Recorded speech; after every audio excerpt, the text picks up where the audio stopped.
Hello, friends. Did you know that nearly 80% of those who watch my videos aren't subscribed? If you enjoy the content, I'd truly appreciate it if you hit that subscribe button. It helps a lot. Also, don't forget to leave a like and share your thoughts in the comments. Your interaction not only supports the channel's growth, but also helps these stories reach more people. Thank you all for being here. By the way, where are you watching from? Let me know in the comments. I pulled onto the narrow lane just before midnight. The patrol lights off so they wouldn't blind whoever, or whatever, was inside. Dispatch had flagged it as a barricade. Call went out 20 minutes ago from the Harlan residence, a 2-story farmhouse at the edge of town. Reports of shouting, glass breaking, and a man refusing to answer when officers knocked. I parked beyond the gravel drive and stepped into the chill air. Dew hugged the tall grass, and the only sound was the low hum of my own breath.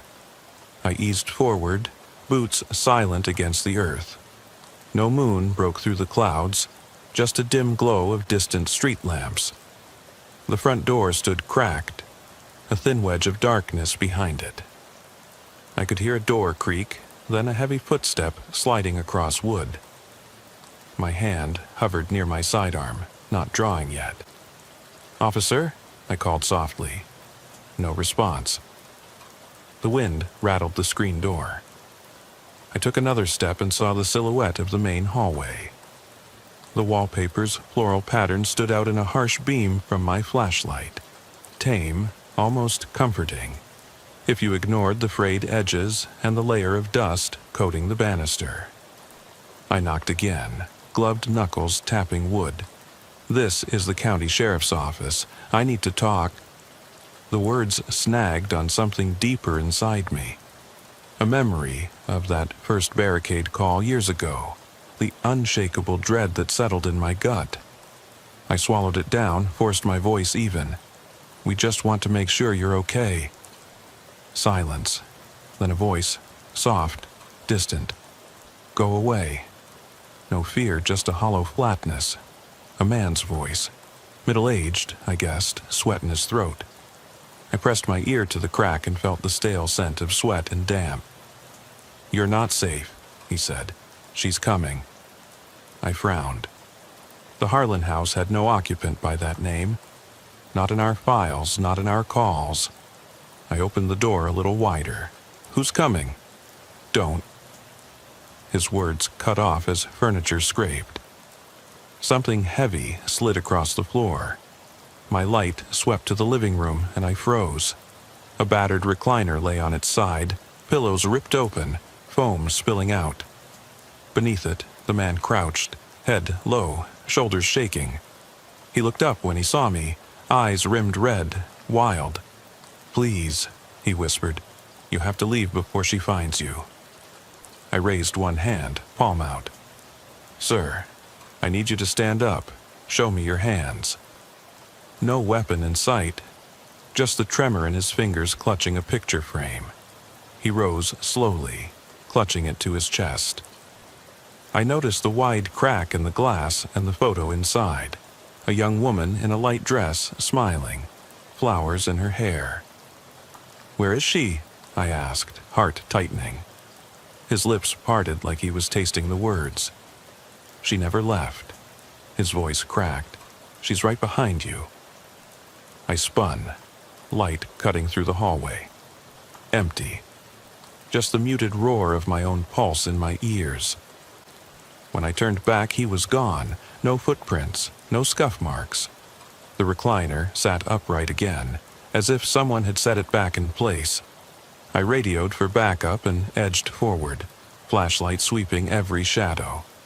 The cracked mantel with dusty knickknacks, the threadbare rug stained with something dark I couldn't name, the half-open door leading upstairs. My boots felt heavy. I swallowed. "Sir?" I called. My voice sounded small, swallowed by the empty room. No answer. I stepped toward the staircase. The wood groaned under my weight. At the top, a soft glow from beneath a bedroom door. Light flickered, like a candle or a dying bulb. I paused, hand on the rail. Something tugged at me. An ache I recognized, the same cold dread I'd felt before. The dread that said some barricades weren't meant to end. I took a breath, checked the line, and eased the door open. Inside, the bedroom was sparse. A single lamp on a dresser, clothes strewn on the floor, the bed untouched. The glow came from the bathroom, its door cracked as well. I flicked on my torch and saw the mirror, no one behind me. I edged to the sink and found water running, faucet open, drips echoing. A note lay on the counter in sloppy script. Don't trust what you see. I picked it up. My reflection stared back, tired, lined, uncertain. Then the water shut off, and my breath caught. From the hall I heard a creak. Footsteps. Steady. Closer. I stepped back into the living room, the note still clutched in my hand. The hush felt heavier now, like the house itself was waiting. Backup hadn't come yet. Radio traffic stuttered, heavy with other calls. I set the note on the coffee table, next to an overturned coaster and a single chipped mug. The room smelled faintly of bleach and old wood polish. Nothing like the sweat and fear I'd inhaled downstairs. My eyes drifted to the fireplace mantel. Family photos lined up. Weddings, graduations, summer picnics under the big oak out back. I recognized those seasonals from the drive-by I'd done weeks ago. This was the Harlan place, empty for months until tonight. I ran my finger along the polished edge and felt a tacky smear of something I didn't care to identify. I checked the stairwell again. No flash of movement. My radio crackled. Officer Ruiz en route, ETA 2 minutes.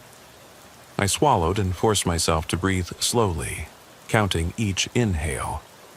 The first section of this night's cordon had been the porch, then the living room. Now, I stood at the threshold of secrets older than any of us wanted to admit. I looked back to the note. Don't trust what you see. It wasn't a challenge, it was a warning. I slid it into my pocket and moved toward the hall closet. Jackets and coats hung like silent sentinels untouched. I flicked open the light, bulb half burned, casting a sickly glow. Each coat looked like it belonged to someone real, someone who'd passed through this house. A man's wool coat, a woman's trench. I pulled the coats aside, checked behind them, nothing but the plaster wall. Stepping out, I passed the base of the stairs and noticed footprints in the thin dust on the hardwood floor. Bare footprints, little ridges left by toes. They led from the closet back into the living room, stopping mid-floor. Then nothing. No path leading back to the barricade room. It was like someone had materialized and vanished. An edge of panic touched me. I braced my shoulders, turned back to the stairs. The hush pressed against my eardrums. I listened for signs of life, anything but my pulse hammering in my throat. That's when I heard it. A soft sniff, like someone crying far down the hall. I crept forward, hand on the gun at my belt, flashlight pointing ahead. Each step made the boards sigh beneath me. The sniff came again, from the room at the end of the hallway. A study or den, I guessed, from the window panes. I kicked the door open. Papers scattered across a wooden desk. The chair leaned back as if the occupant had jumped up. In the corner, a single armchair faced the wall, its back turned to me. The sniffing sounded from there. I approached, voice low. "Sir, ma'am, are you okay?"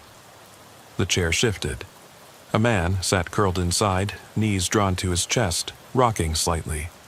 He wore rumpled pajamas, eyes red and swollen. I crouched slowly. "It's okay, you're safe now." He shook his head, rocking faster. "She's in here," he whispered. "She's everywhere." The hairs on the back of my neck prickled. I scanned the room. lined bookshelves, cabinets of mementos, a brass lamp flickering. On the desk, the calendar lay open to October, pages torn hastily at the top. Someone had circled today's date in red ink. No name, no warning. The man's voice wavered. I saw her face in the window. His fingers tightened around the chair arms. When I looked out, she was standing there, watching. I rose, keeping my hands visible. "Let's get you out," I said. "Stay where you are." I radioed dispatch again, told them we had a civilian down the hall. "Keep everyone back," I said, glancing at the list of names on the wall above the desk. Family members crossed out one by one until only one remained. Harlan, Margaret, the name of the homeowner. The only one who shouldn't have been here. I remembered the file. Margaret Harlan, declared missing 6 weeks ago. The house had been locked up tight ever since. No calls until recently. I frowned. That old case had been cold, no leads. Now she was back. Or maybe she'd never left. I stepped back into the hallway. Lights flashed outside as Ruiz pulled up, boots thudding on the porch. I didn't turn around. I kept my eyes on the window at the end of the hall, black and blank, but I thought I saw a pale shape pass behind it, just for a heartbeat. Ruiz joined me silently. I nodded at the study door, then gestured to the far end. "Go keep watch on that window. I'll bring her out." He swallowed, steeled himself, and slipped in. I heard him speak softly, footsteps moving. Minutes passed, then a cough, and Ruiz backed out, face pale. "No one in there," he said. "Chair's empty." I rubbed my eyes. I wanted to argue, to insist I'd seen something, had heard whispered words, felt a presence brushing past, but I didn't. I just cataloged the emptiness, the chair, the desk, the scrawled circle on the calendar. Everything still, as if time had stopped years ago. I turned back to the living room, counting my steps, moving steadily as if my own conviction could chase away whatever haunted these halls. On the way, I passed the wall of framed photos again. I paused at one. Margaret Harlan, young, radiant, standing in front of that very farmhouse in spring sunshine. No sign of fear, no sign of loneliness. Just life. I slid my hand into my pocket, fingertips brushing the note. "Don't trust what you see." I studied the photo, then the window beyond it, where nothing stirred. I tucked the photo loose in my coat, hoping it'd help me remember why I was here.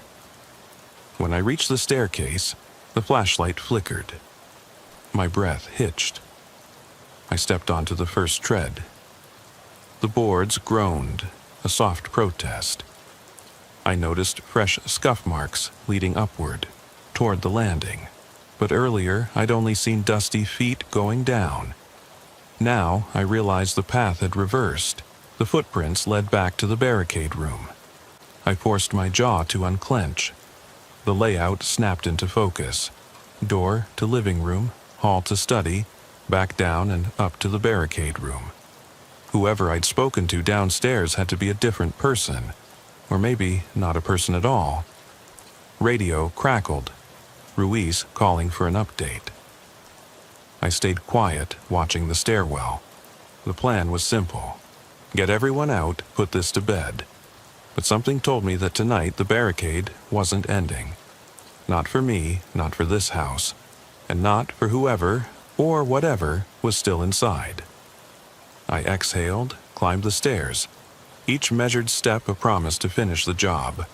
But the walls seemed to lean in, listening. And I wondered if I was the intruder, if I'd ever really belonged here. Because some barricade calls never opened, and some rooms never released their secrets. I reached the landing. The corridor stretched to the barricade room, doors on either side. No lights, no sound. Just that distance, wide as a canyon in the dark. I squared my shoulders, gripped the rail, and stepped forward, toward the end of the hallway, toward her door, knowing I'd cross the threshold and find only more questions waiting.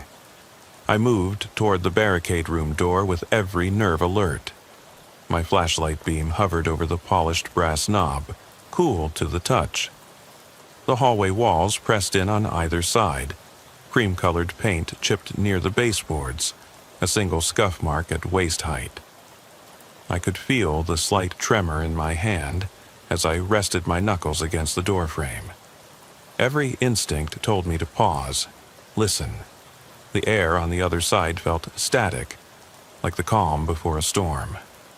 I caught my breath and knocked once. Soft, deliberate. No answer. I tried the knob, locked. I tapped my radio mic, readying a simple call. Team, staging point B. I'm at the barricade door. But the words caught in my throat. There was something more here than just a locked door. I squared my shoulders and drew my sidearm, slipping it into a tactical light holster on my chest. The barrel caught the dim lamp glow and sent a narrow slice of brightness onto the door's surface. I slid the safety off and stowed the light under my arm. Every officer learns that a barricade changes the rules. You can't talk someone out of fear the way you do when they're out in the open. You move carefully, you listen for any sign of life, and you prepare for the worst. I glanced over my shoulder. The photos on the wall trailed off toward the kitchen entrance. A family tree in frozen moments. Couples dancing at weddings. Kids blowing out birthday candles. Each smiling face felt like a memory turned brittle. Something fragile waiting to shatter under the weight of silence. I took a deep breath, then used my shoulder to bump the door. It swung inward on old hinges with a low groan. The living room lights were still off. My light stabbed into the darkness. The carpeting was threadbare here, and I could see footprints, scuffed patterns of dark leather heading toward the far corner. I followed them, footstep by footstep, until I reached the sliding glass door that led to the sunroom. Curtains drawn tight. Through the glass, something shifted. A glimpse of movement, though it could have been a trick of my light. I called out, voice steady but low. "County Sheriff's Office." "You don't have to do this." Nothing answered. I advanced to the edge of the sunroom threshold. The door handle glinted. I tried it, locked. The glass was intact. No cracks, no signs of forced entry from the inside. Whoever was in here hadn't shattered the door. They'd walked straight through it. In and out of this room, free to come and go. I scanned the floor. No footprints in the thin layer of dust, though the haze on the glass suggested smudges. Fingerprints erased by trembling hands. My jaw clenched. I trained the beam on the houseplants lined along the sill. Leaves coated in dust, some dull green, some brittle yellow. On one, a smear of dark liquid. Coffee, blood, I couldn't tell. I stiffened and took a step back, light flicking upward to the ceiling. Cobwebs in the corners claimed the room's edges, motionless except for my own reflection trembling on the glass. My radio edge crackled, Ruiz asking for my location. I tapped back, voice low. No reply on the other end. The hallway door lingered behind me, a narrow frame of lamplight. Ahead, the sunroom swallowed the beam. I swallowed hard and edged to the right, toward the kitchen entrance. The hallway beyond curved toward the master bedroom, where dispatch noted that initial screams had echoed from. I entered the kitchen. My light caught the stainless steel fridge door. Magnets still holding holiday cards and shopping lists. A single smear of dark fluid trailed from handle to floor, dropping off into a small puddle by the stove. I knelt, heart thundering, and ran a gloved finger through the liquid. It smelled sharp, metallic. I flinched, wiped my finger on my jacket and stood. No sign of a body, no footprints to follow out of the room. Just that echo of motion, like someone had paced in place, indecision heavy in their steps. I moved past the kitchen island into the hallway toward the master. The floorboards creaked under my weight, each sound amplified in the tense hush. The master door hung slightly ajar, revealing darkness inside. I pressed my light beam through the crack. A bed stood against the far wall, rumpled sheets half cast on the floor. On the bedside table, a lamp flickered, as if powered by some flickering fuse. I held my breath and nudged the door open with the barrel of my gun. The room was bathed in a dim, unsteady glow. A dresser mirror reflected my shape, hunched, wary. I spotted the source of the flicker. A single candle set on the floor, its flame dancing despite no drafts. I swallowed. Candles in a home that filled with fluorescent bulbs, unusual. Atop the mattress lay what looked like a sheet of paper. I approached, light steady. The paper curled at the edges, written in the same sloppy script as the note downstairs. She won't let you leave. My pulse spiked. I tucked the paper into my pocket and scanned the room. No one lay in the bed. No footprints in the carpet. Just hushed darkness waiting for me to step closer, and a sense that someone watched from the corner of the room, just out of sight. Memories of similar calls flickered in my mind. Family disputes, mental health crises, domestic situations. None had crawled under my skin like this. None had defied explanation. I shook my head, forcing focus. I needed to find the subject, to end this. I swept the light along the closet doors. They were shut. I noticed small cracks at the bottom, footprints in the dust leading toward them. With deliberate slowness, I reached for the knob and swung the door open. Inside, a young man sat cross-legged on the floor, jacket draped over his knees, head bowed. I caught the glint of tears on his cheek in the light. His eyes flicked up when he heard my voice. "I can't go back," he whispered, voice cracking. "I tried, but she's here." He motioned toward the bed. "She's our daughter, but she's gone." His gaze darted to the nightstand, where a small framed photo stood, 3 smiles.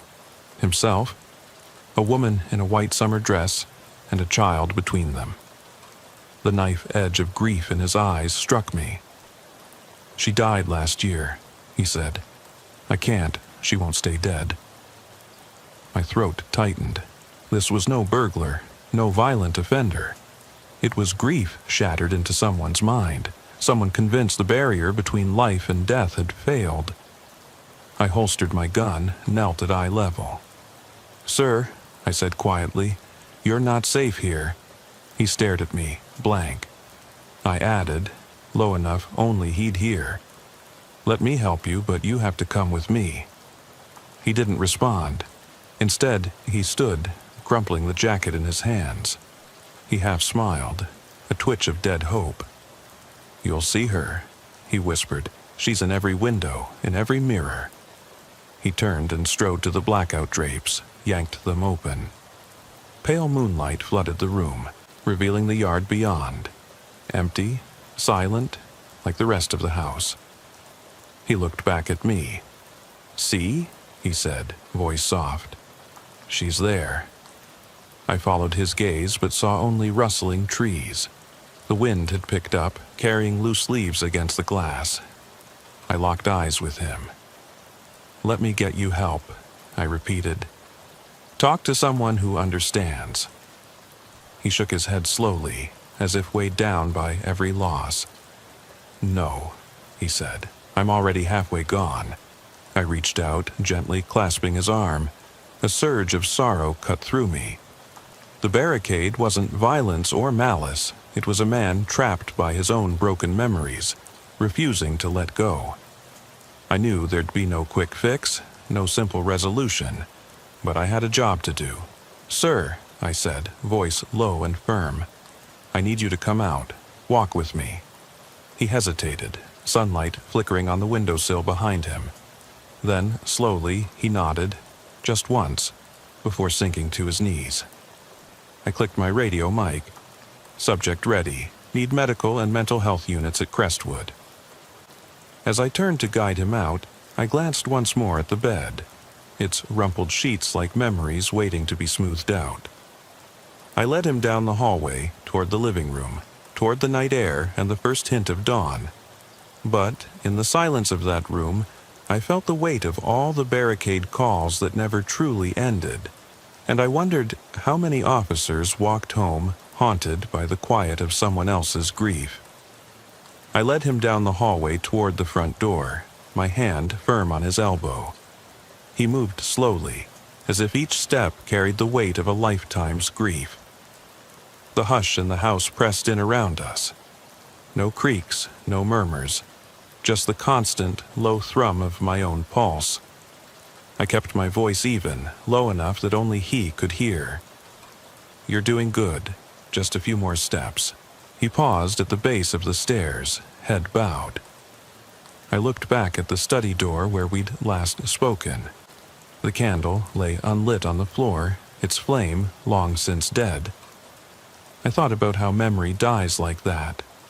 Once bright, then extinguished, leaving cold wax and sooty traces on a sill. Outside, the yellow glow of floodlights cut through the night air. The mist had lifted, leaving dew on the lawn that glittered like fallen stars. Ruiz stood by the cruiser, rifle slung but lowered. Paramedics milled near the porch steps, their talk low and professional. I guided the man onto the front stoop, his legs unsteady. An EMT knelt beside him. "Name?" she asked gently. He looked up, eyes red but clear. His voice was barely audible. "John Harlan." The name hit me like a fist. Margaret's husband. My mind flicked back to the missing persons report. John Harlan reported his wife gone weeks ago, tearfully saying she slipped out in the night, never to return. Everyone assumed she'd wandered off, lost or worse. I'd signed off that cold file and moved on. I stepped aside, letting the EMT take over. She checked his vitals, murmuring reassurances. I noticed how his shoulders slumped, how he let the paramedic lead him. He looked at me once, a flicker of recognition and relief in his eyes. Then he closed them.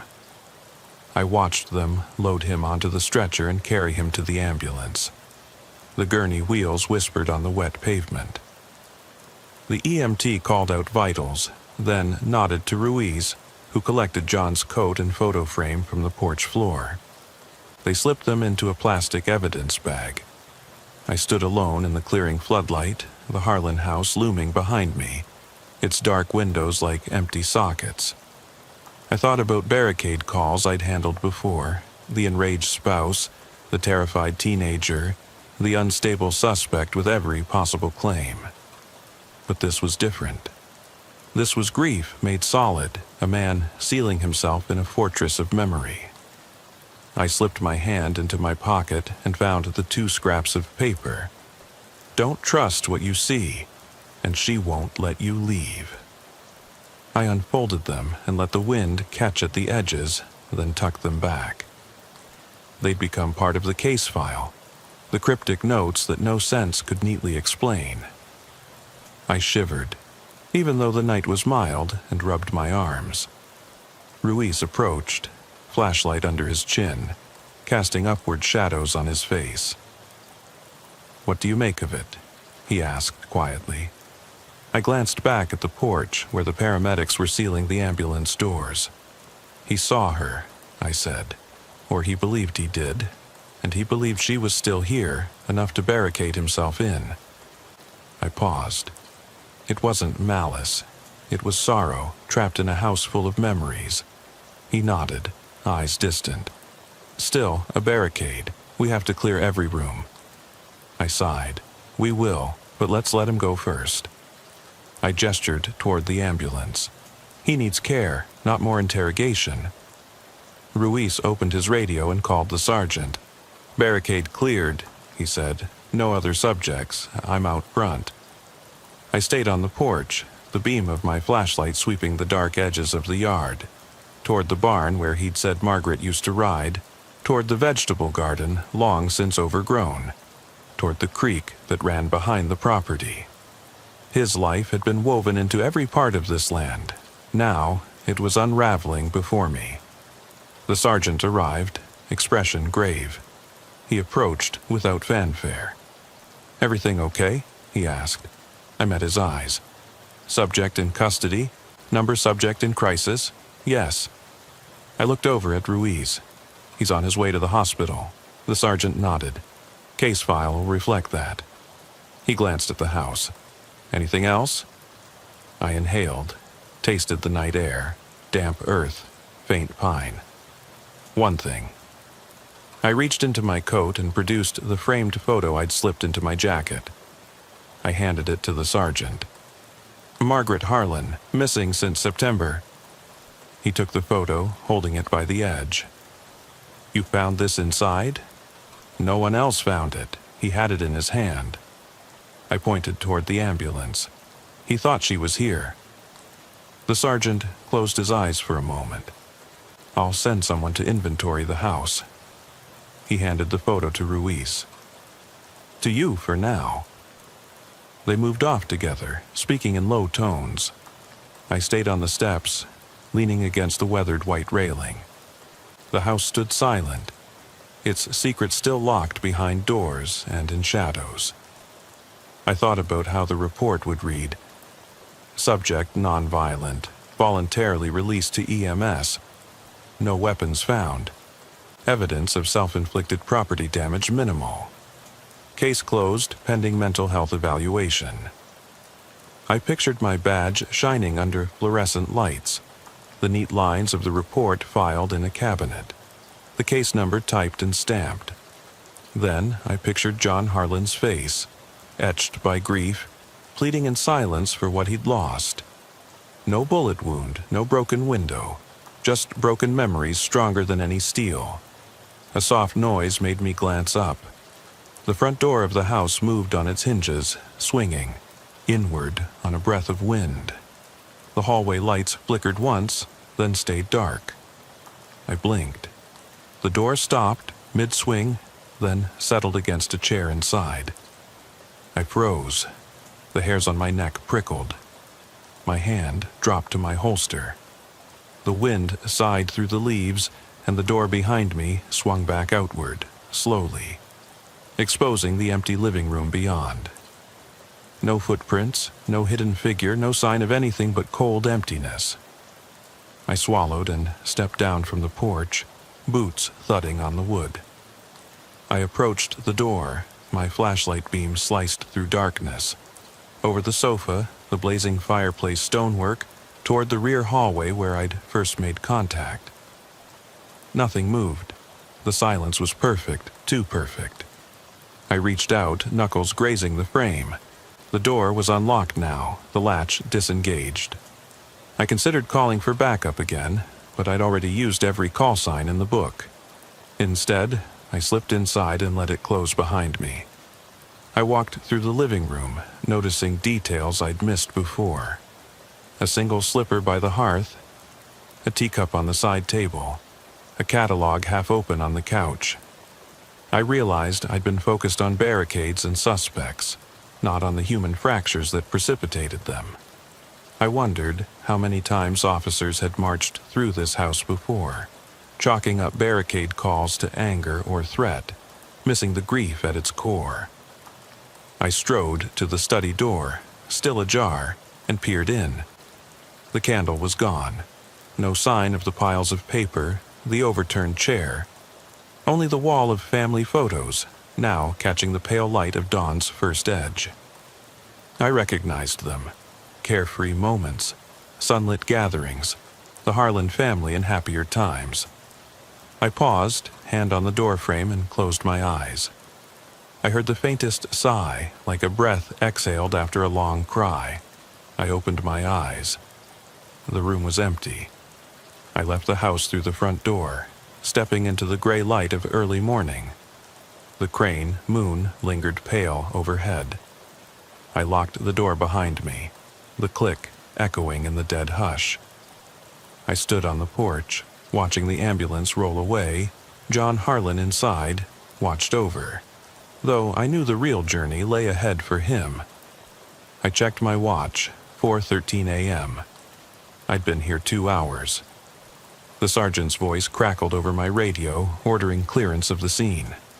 I clicked off the radio, clipped it back on my belt, and looked back once more at the house. Its windows dark, its walls quiet. I felt a hollow ache, deeper than fatigue. Another barricade call closed, but the questions remained. Some rooms never release their hold, some minds never let go. I turned and walked down the drive, head low against the chill wind, knowing that neither of us would ever forget the night we confronted grief itself behind these doors. And I carried with me the hush of the house, the echo of that empty room, reminding me that some calls echo long after you've filed your final report, lingering in the dark where memories refuse to die. I paused at the end of the driveway and looked back at the Harlan house, its silhouette softened by the gray dawn. The front windows were shuttered now, the porch light extinguished. In that moment, between night and day, it felt less like a home and more like a shell, its warmth and life stripped away, leaving only cold walls and unanswered echoes. I stepped onto the damp grass, the soles of my boots sinking slightly into the soft earth. My flashlight, still clipped to my chest, swung gently against my uniform, its beam slicing through the thinning mist and revealing blades of grass dotted with dew. I kept my shoulders tight, as if bracing the weight of what I'd witnessed, and I felt the knot of tension in my gut loosened only slightly by the arrival of daylight. The ambulance's red lights disappeared around the bend, and the hush of town reclaimed the stillness. I took a deep breath, the cool air filling my lungs. My radio crackled to life, dispatch confirming scene clearance and authorizing me back in service. I didn't answer. I needed a few moments, just a few, to gather myself. I turned toward the back of the house and noticed the barn door ajar, a thin sliver of darkness beckoning. The barn had been off limits in the original perimeter sweep. With the main barricade resolved, I decided to check it. Something about that open door tugged at me. Not duty, but curiosity. I crossed the yard, my flashlight beam leading the way. The swing of the barn door echoed in the silent morning. Inside, the air was thick with the scent of hay and the faint tang of rust. Loose boards in the walls let needles of light cut through the shadows. I swept the beam across the dusty floor and saw old farming tools resting against the stall walls. Pitchforks, a rusted wheelbarrow, a coiled rope. Nothing surprising. Yet at the far end, I spotted fresh footprints scuffing the straw-strewn ground. 2 sets, bare, leading toward a stall tucked behind thick wooden doors. I approached, heart rate accelerating. My hand rested on the radio mic, ready to call backup. I nudged the stall door open with my toe. Inside, a dusty old rocking chair sat alone, its paint chipped and cracked. The straw beneath it was flattened in a neat circle, like someone had sat there for a long time. On the chair lay a single child's slipper, pink, frayed at the edges. My breath hitched. I knelt and dusted off the straw around the slipper. It was warm. No, just insulated by the hay. My gloved fingers brushed the slipper's worn sole, and I felt a jolt of unease. Margaret Harlan's daughter, and the little girl in the photograph, had she ever lived here? Or was she another ghost that John chased? I stood and spun slowly, shining the light on the walls. In the beam, I caught a series of childlike drawings tacked to the timber. Stick figures of a family, man, woman, girl, hand in hand under a sun. They were colored in bright crayon. Yellow sun, green grass, blue sky. Somewhere in the barn's gloom, the drawings gleamed with unnatural brightness. I pressed a finger to one drawing's edge and peeled it loose. At the back was scrawled one word: forever. Beneath, a crude heart. I felt my chest tighten. This wasn't evidence of someone playing pretend. It was the imprint of grief, carving its mark into every corner of this property. I reached up and tapped the beam on an old hayloft ladder. My pulse thumped loud enough that I half expected the sound to echo. The ladder looked sturdy enough. I climbed, each rung creaking under my weight, until I reached the loft. Above, beams of early sunlight slanted through gaps in the roof, illuminating motes of dust like drifting snow. In the rafters, I saw faint footprints, tiny, slippered prints that led to a crossbeam and vanished.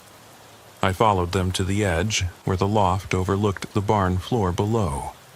There, scrawled in straw, someone had pushed hay aside in a crude circle, roughly the same diameter as the rocking chair below. Inside the circle lay a single dried flower petal, white and curled. I knelt, picked up the petal, and held it against my palm. It crumbled between my fingers. I exhaled slowly and rose, uneasy. The barn was no safer than the house, perhaps less so, since it concealed far more darkness beneath its vaulted roof. Descending the ladder, I felt the weight of the morning press on me. The unanswered calls of the night, the battered slipper, the drawings, and petals. It occurred to me that every Barricade call I'd ever answered had threaded through pain, fear, and loss. That the true Barricade wasn't doors or chairs or lock sets. It was the wall people build around their hearts, brick by brick, refusing to let memories slip away. I climbed out of the barn and looked back. No sign of movement. Only the rocking chair, the pedal, and the abandoned slipper whispering to each other in the hush. I walked back across the yard, boots crunching on gravel, head bowed. At the porch steps, Ruiz was finishing a report on his tablet. He looked up, eyebrows raised. "You good?" he asked. I straightened and pocketed the pedal remnants. "Yeah," I said, voice quiet. "Just closing a few loose corners." I nodded toward the barn. "Even houses this old have attics and basements no one ever checks." He gave a half smile. "Copy that." I turned and leaned against the railing, watching the house's windows, dark and empty as eyes in a skull. I wondered if John would ever find peace, if Margaret's memory would ever let him go, or if their stories would continue to haunt every gap in these walls. The sun rose higher, painting the siding in pale gold, but it did nothing to warm the house's cold hush. I tapped my radio. "Unit 2 out." I stepped down from the porch and started toward my cruiser, ready to close the log and move on. But in my pocket, I still carried those scraps of paper, the slipper, and the pedal, relics of a night that refused to fit into any report. I drove away from the Harlan place with the headlights off, letting the town's edge swallow me in darkness. My cruiser's engine hummed against the hush. I kept one hand on the wheel and the other on my thigh, feeling the damp leather of my holster. Every streetlight passed without startling me. My mind replayed the night in fragments. The crack of the front door, the candle in the bedroom, the pink slipper in the barn. None of it made sense in daylight. I parked at the station lot and killed the engine. The dash lights went dark, and the quiet pressed in again. I sat for a moment, letting my eyes adjust. The knot in my chest loosened when the adrenaline faded, but a different ache settled in its place.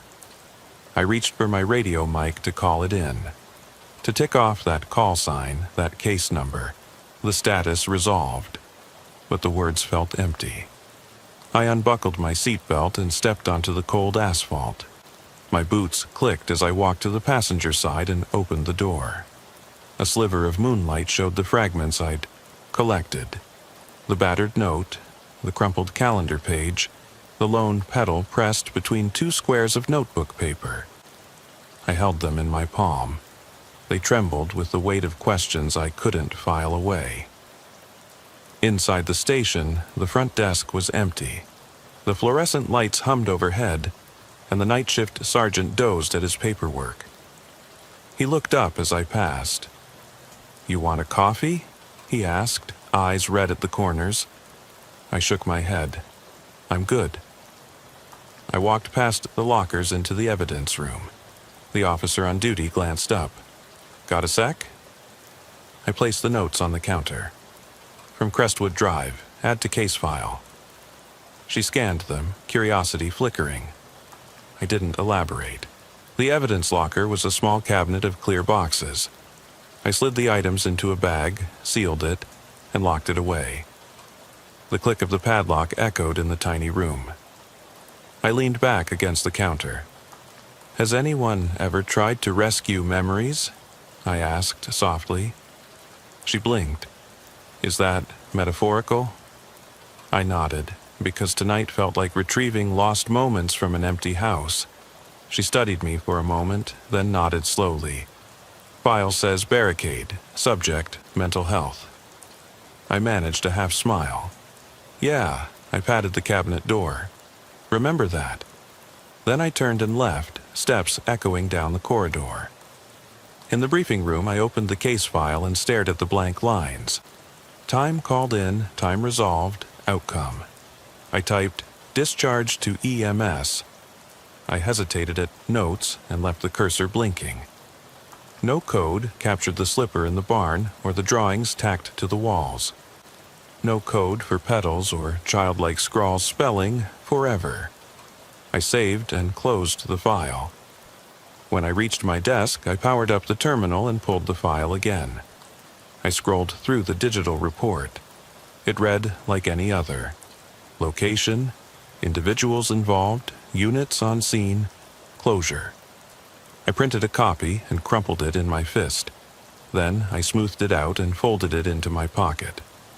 I'd carry it home like a weight, a reminder that paperwork never holds the full truth.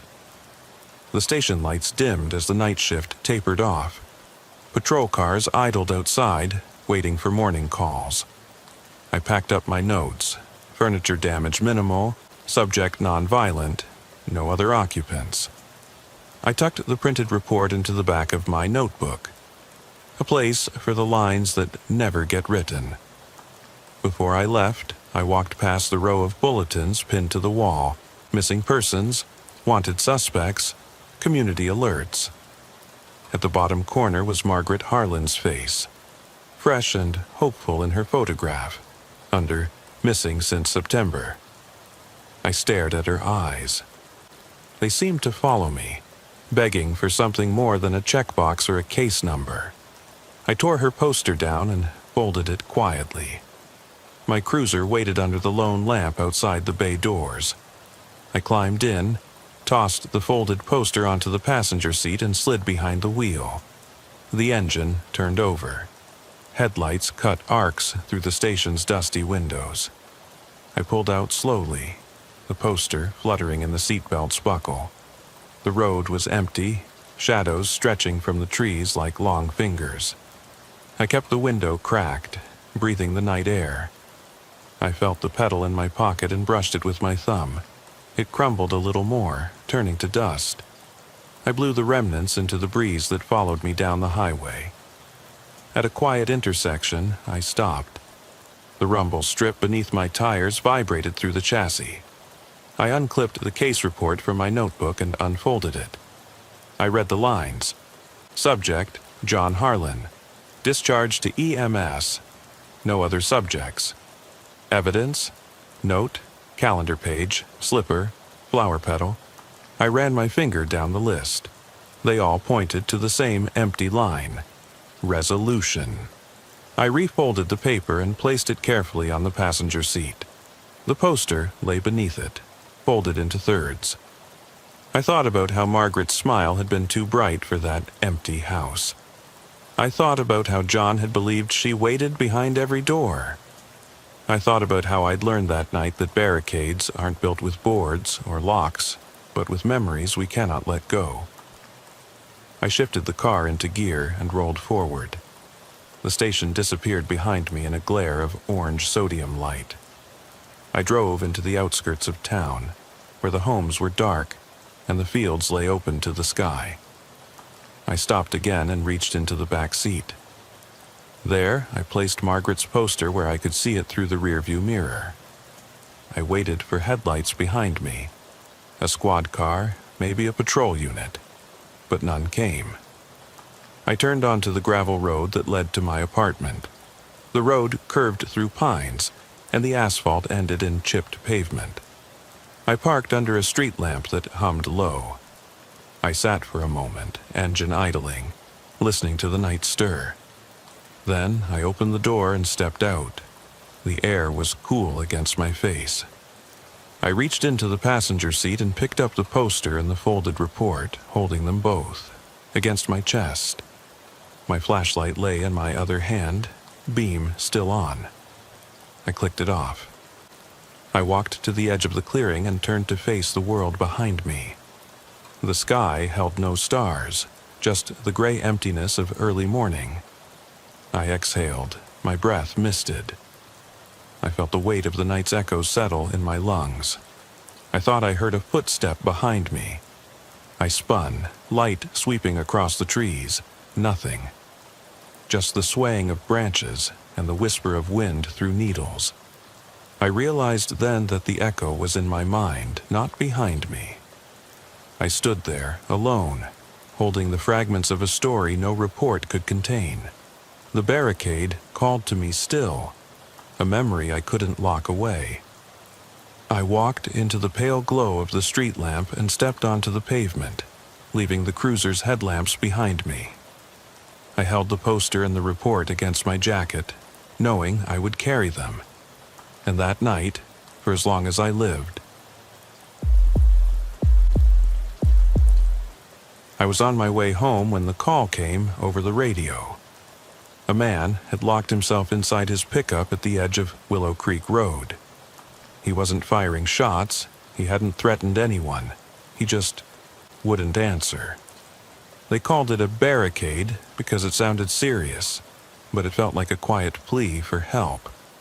I parked my cruiser 50 yards back, headlights casting long slashes of light across the gravel. The engine idled, and I let it run. I clipped on my flashlight and stepped out. The air was cold enough to see my breath drift past the beam. The cab's windows were fogged inside. He'd been running the heater. I moved closer, hand resting on the side of my coat. I tapped on the driver's window, no reply. I cleared a patch of frost with my glove. Inside, I could see the man's outline. He sat slumped over the steering wheel, one hand draped across the dash, head turned slightly toward the passenger door. His shoulders rose and fell with slow breaths. I knelt by the door. I told him who I was, that I was with the county, that if he opened up we could talk. I held my light steady on his face. His eyes were dark circles under pale lids. He didn't move. I stepped back and called dispatch, one on scene. Solo. No immediate threats, but suspect unresponsive inside. My words sounded routine. My pulse felt like it was pacing too fast. I circled the truck, checking for other exits. No footprints in the dirt, no signs of struggle. The tailgate was up, nothing amiss.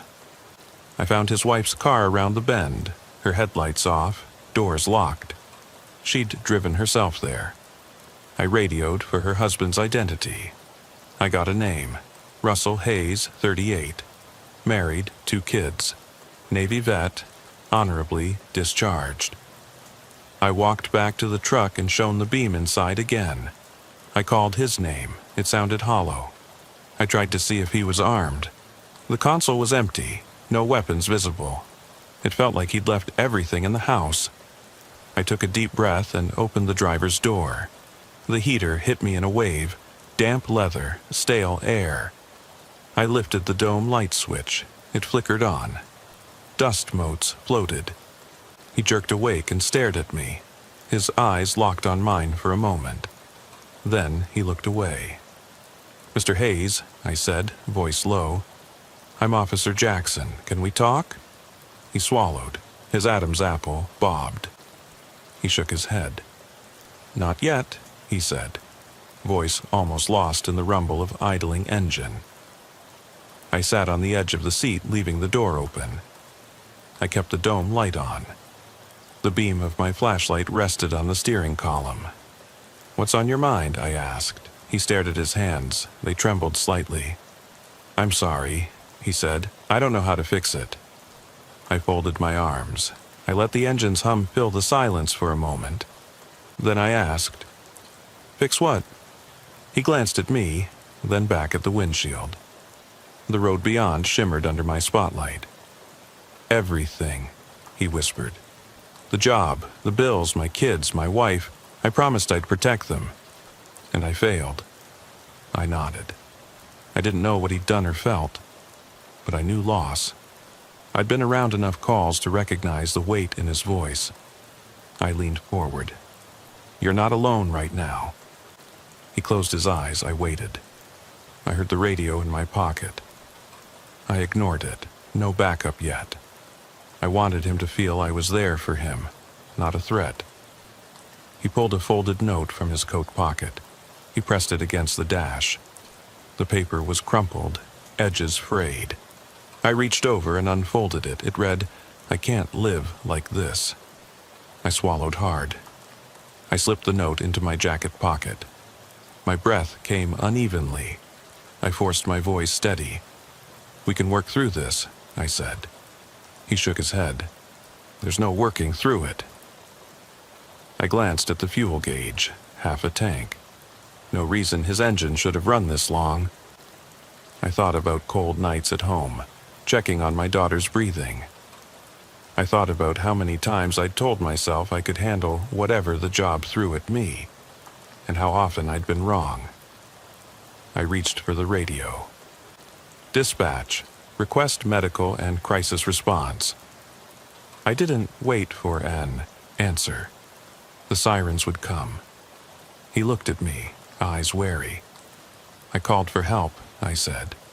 "They're on the way." He rubbed his forehead. The dome light flickered as I opened the door wider and stepped out. I closed it behind me. That kept him inside. He didn't try to follow. He just sat. I crouched by the open door. The cold hit me again. I pushed my hat back and met his gaze. "We'll sort this," I promised. The words felt heavy. I'd said them before. Fewer times they'd stuck. He stared at the ground beside his seat. Past the tires, the long curve of the road led into darkness. He looked up at me. I saw every line in his face. Tired lines. Shame lines. Lines that whispered he'd been here long before I arrived. He didn't speak. I stood slowly. My knees cracked. I closed the door fully and took a step back. My light swung across the cab's roof. He pressed his forehead against the glass, hands flat against the window. I heard the distant wail of sirens. The first red glow flickered against the trees. I swallowed my own doubts. I reminded myself why I did this job. To show up, to witness, to keep trying when no one else could. He watched the lights approach. He didn't move. His breath fogged the window. I stood there until the ambulance crew rolled up. Then I sank onto the tailgate of my cruiser and closed my eyes. I'd done my part, or at least I thought I had, but I still felt the tremor of it in my bones. Some calls don't leave you. I stayed there, listening to the night and the shifting voices of first responders, until I convinced myself it was time to go. I opened my eyes and saw the beam of my flashlight resting on the road where he'd been parked. Empty now. I clipped my flashlight back to my belt and walked away.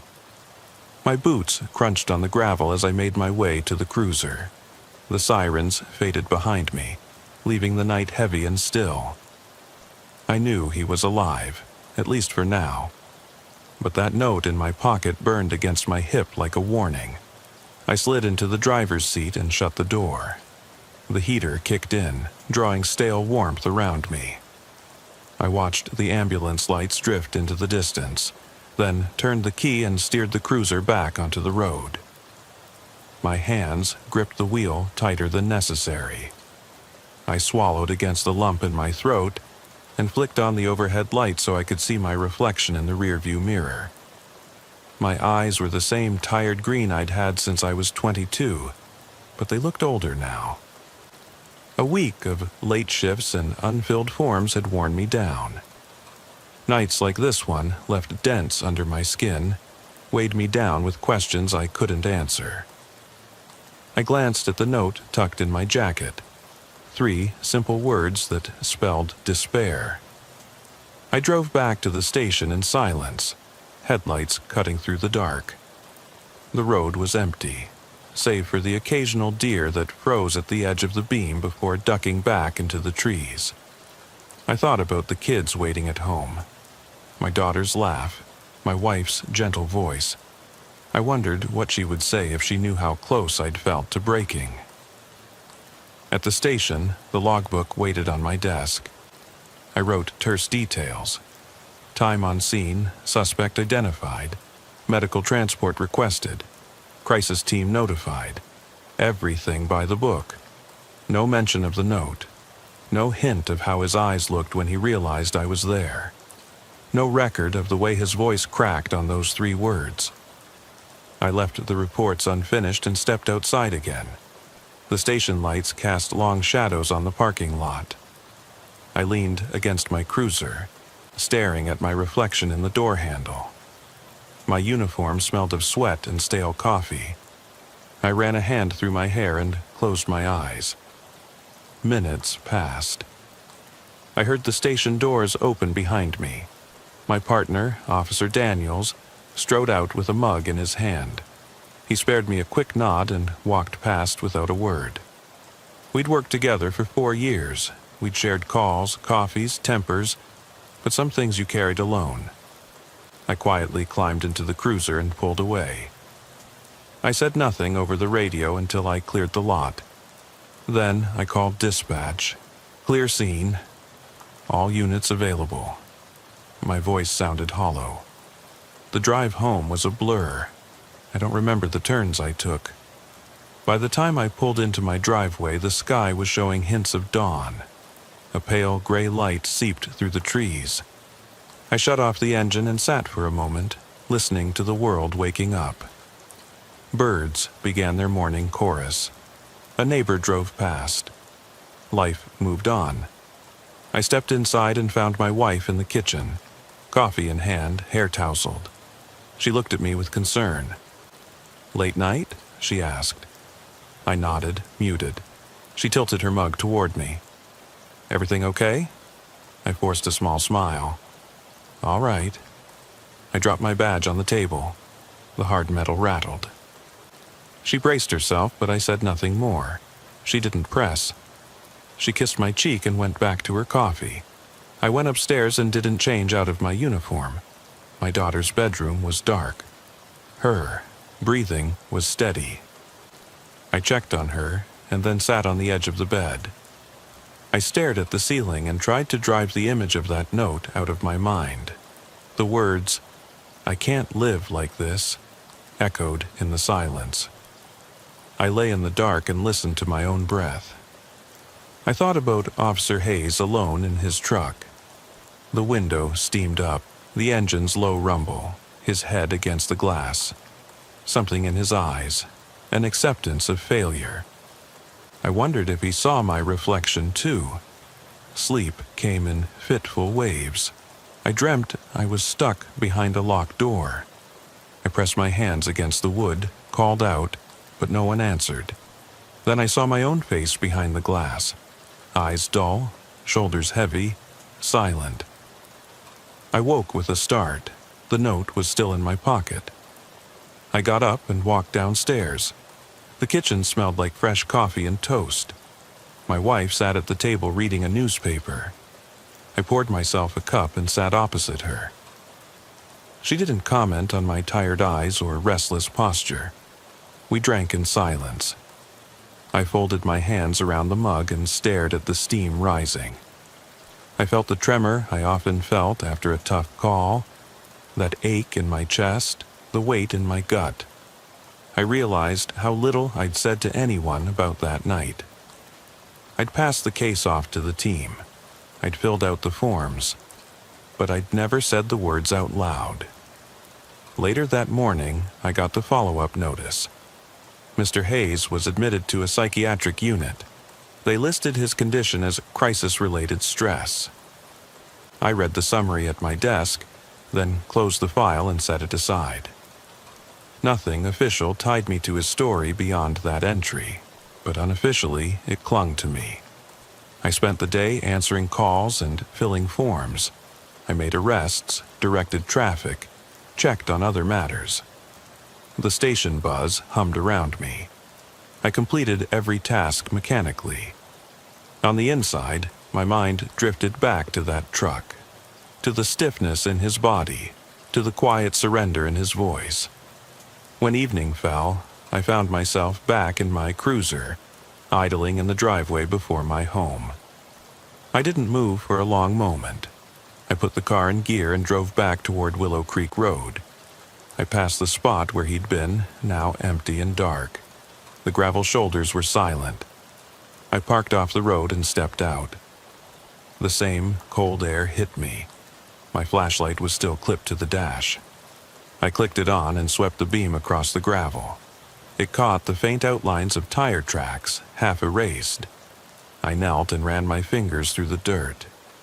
No footprints. I sat on the hood and stared down the empty road. My breath stewed in the beam. I thought about how many people drove that stretch without ever thinking twice, how a single night could hollow someone out from the inside. I closed my flashlight and got back in the cruiser.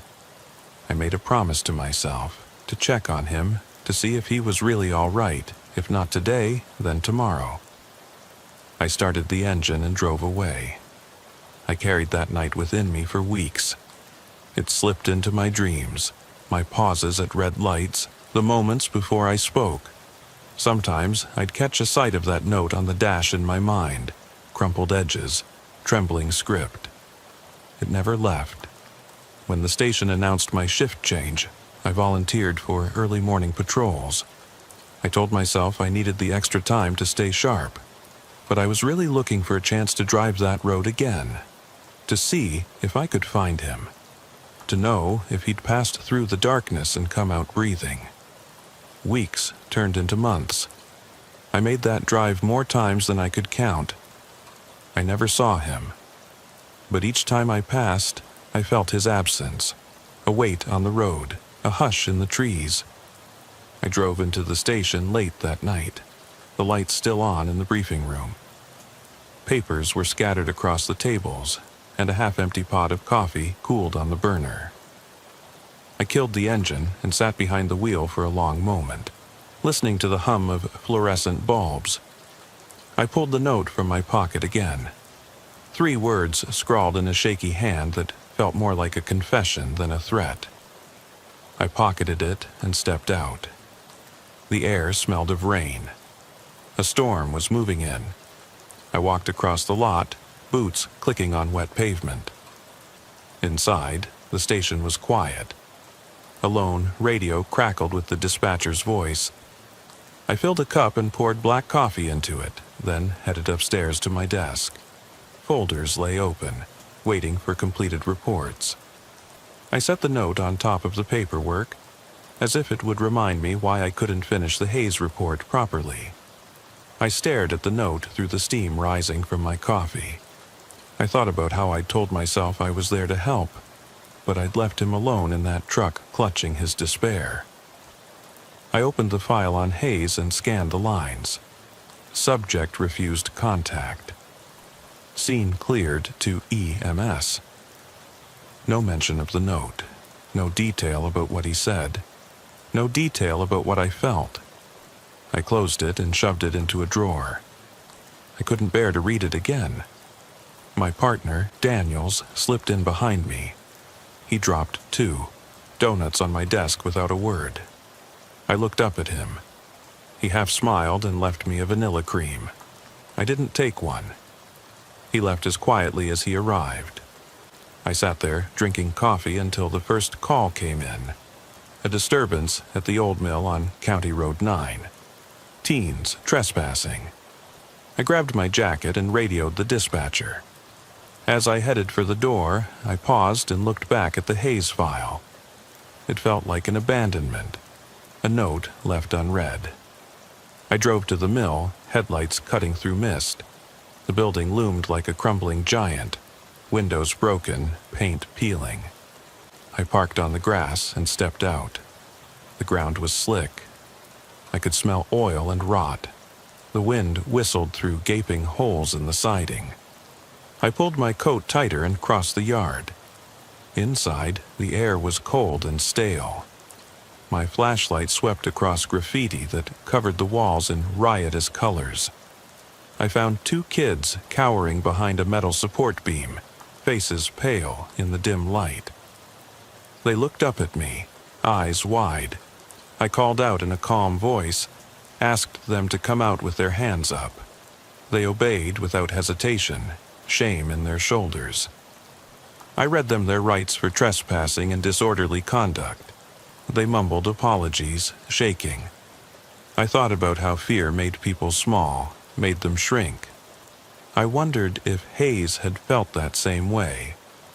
Ashamed and cornered. Once I escorted the kids back to my cruiser, I sat in the driver's seat and closed my eyes. The support beam's metal had pressed a cold bruise across my leg. I rubbed at it, then reached for the note in my pocket. I didn't look at it. I just felt it there, a weight. I drove back through the rain, windshield wipers marking time. Lightning flashed over the ridge. Thunder rolled. The radio was silent, as if respectful of the storm. The road curved past empty fields, barns darkened by neglect. I thought about Hayes's truck. Heater running, steam clinging to the glass. When I reached home, the sky was black, but for flashes of distant lightning. I parked under the carport and sat with the engine off. The storm was louder now, wind rattling the eaves. I unclipped my light and set it on the passenger seat, watching the storm through the windshield. I remembered the night I joined the force, 20 years ago, driving the same stretch after a call about a loose tractor on the highway. Back then, the storms felt exciting, full of adrenaline. Now they felt like warnings. Inside, my house was dark. I slipped in through the back door and headed for the kitchen to refill my coffee mug. My wife stirred in the living room, a book in her lap. She looked up when I stepped into the lamplight. "Storm's coming," she said softly.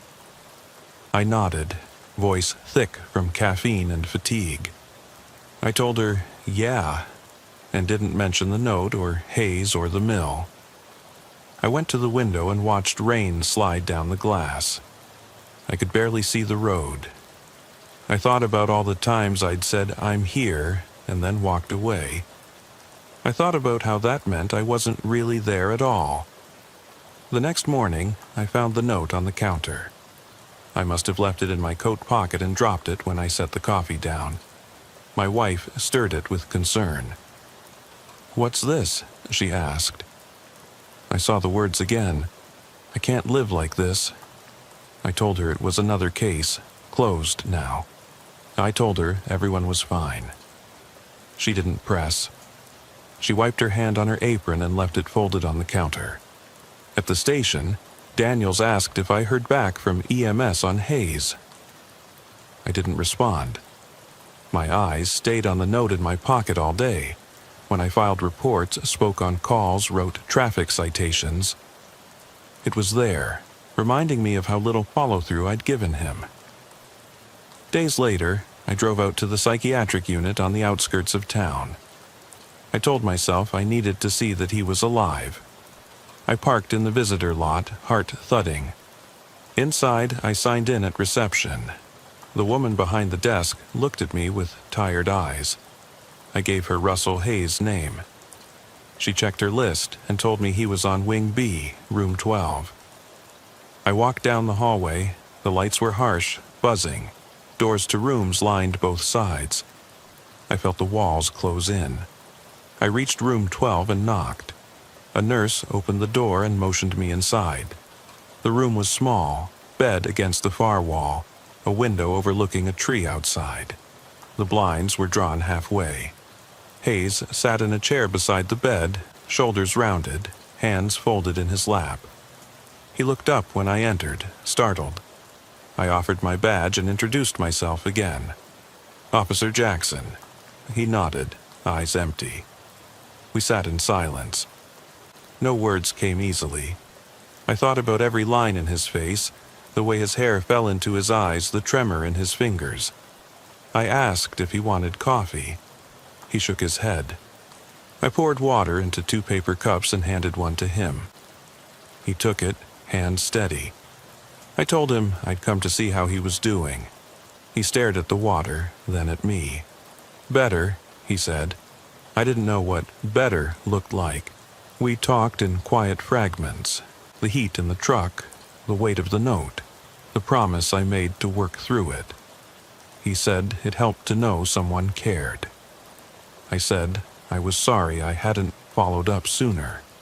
He said it was okay. I left that visit feeling lighter and heavier at once, as if I'd given something back, but lost something in the process. I drove home with tears pooling behind my eyes. I hadn't cried in years. That night, I lay in bed and stared at the ceiling. The note lay on my nightstand. I picked it up and read it one last time. I folded it carefully and placed it in an envelope I addressed to Hayes. I wrote my badge number and the date on the front. Then I slipped it into my desk drawer. Weeks passed. I kept up visits to the unit, each time reminding myself that presence mattered more than answers. My wife noticed I seemed less tense, but still distant. I told her it was work stress. She didn't argue. On a clear morning, I drove past the mill again. No vandalism, no trespassers, just quiet. I thought about all the places I'd left people alone in their suffering, the unresponsive drivers, the frightened teens, the lone veteran locked in his cab. I understood now that being present was a responsibility I could never walk away from. Back at the station, I updated Hayes' file with a note. Officer follow-up complete. Subject engaged in voluntary counseling. Recommend ongoing support. I filed it and closed the drawer. The physical case was closed. The emotional one wasn't. Each shift after that, I carried my light clipped to my belt, and my presence rolled into each call, no matter how small. I learned to stay a little longer, to listen a little harder, and to let the silence speak. I stopped driving down Willow Creek Road on furloughs, but on sleepless nights, I'd find myself scanning the horizon from my porch, half expecting to see his headlights, or mine, appear in the darkness.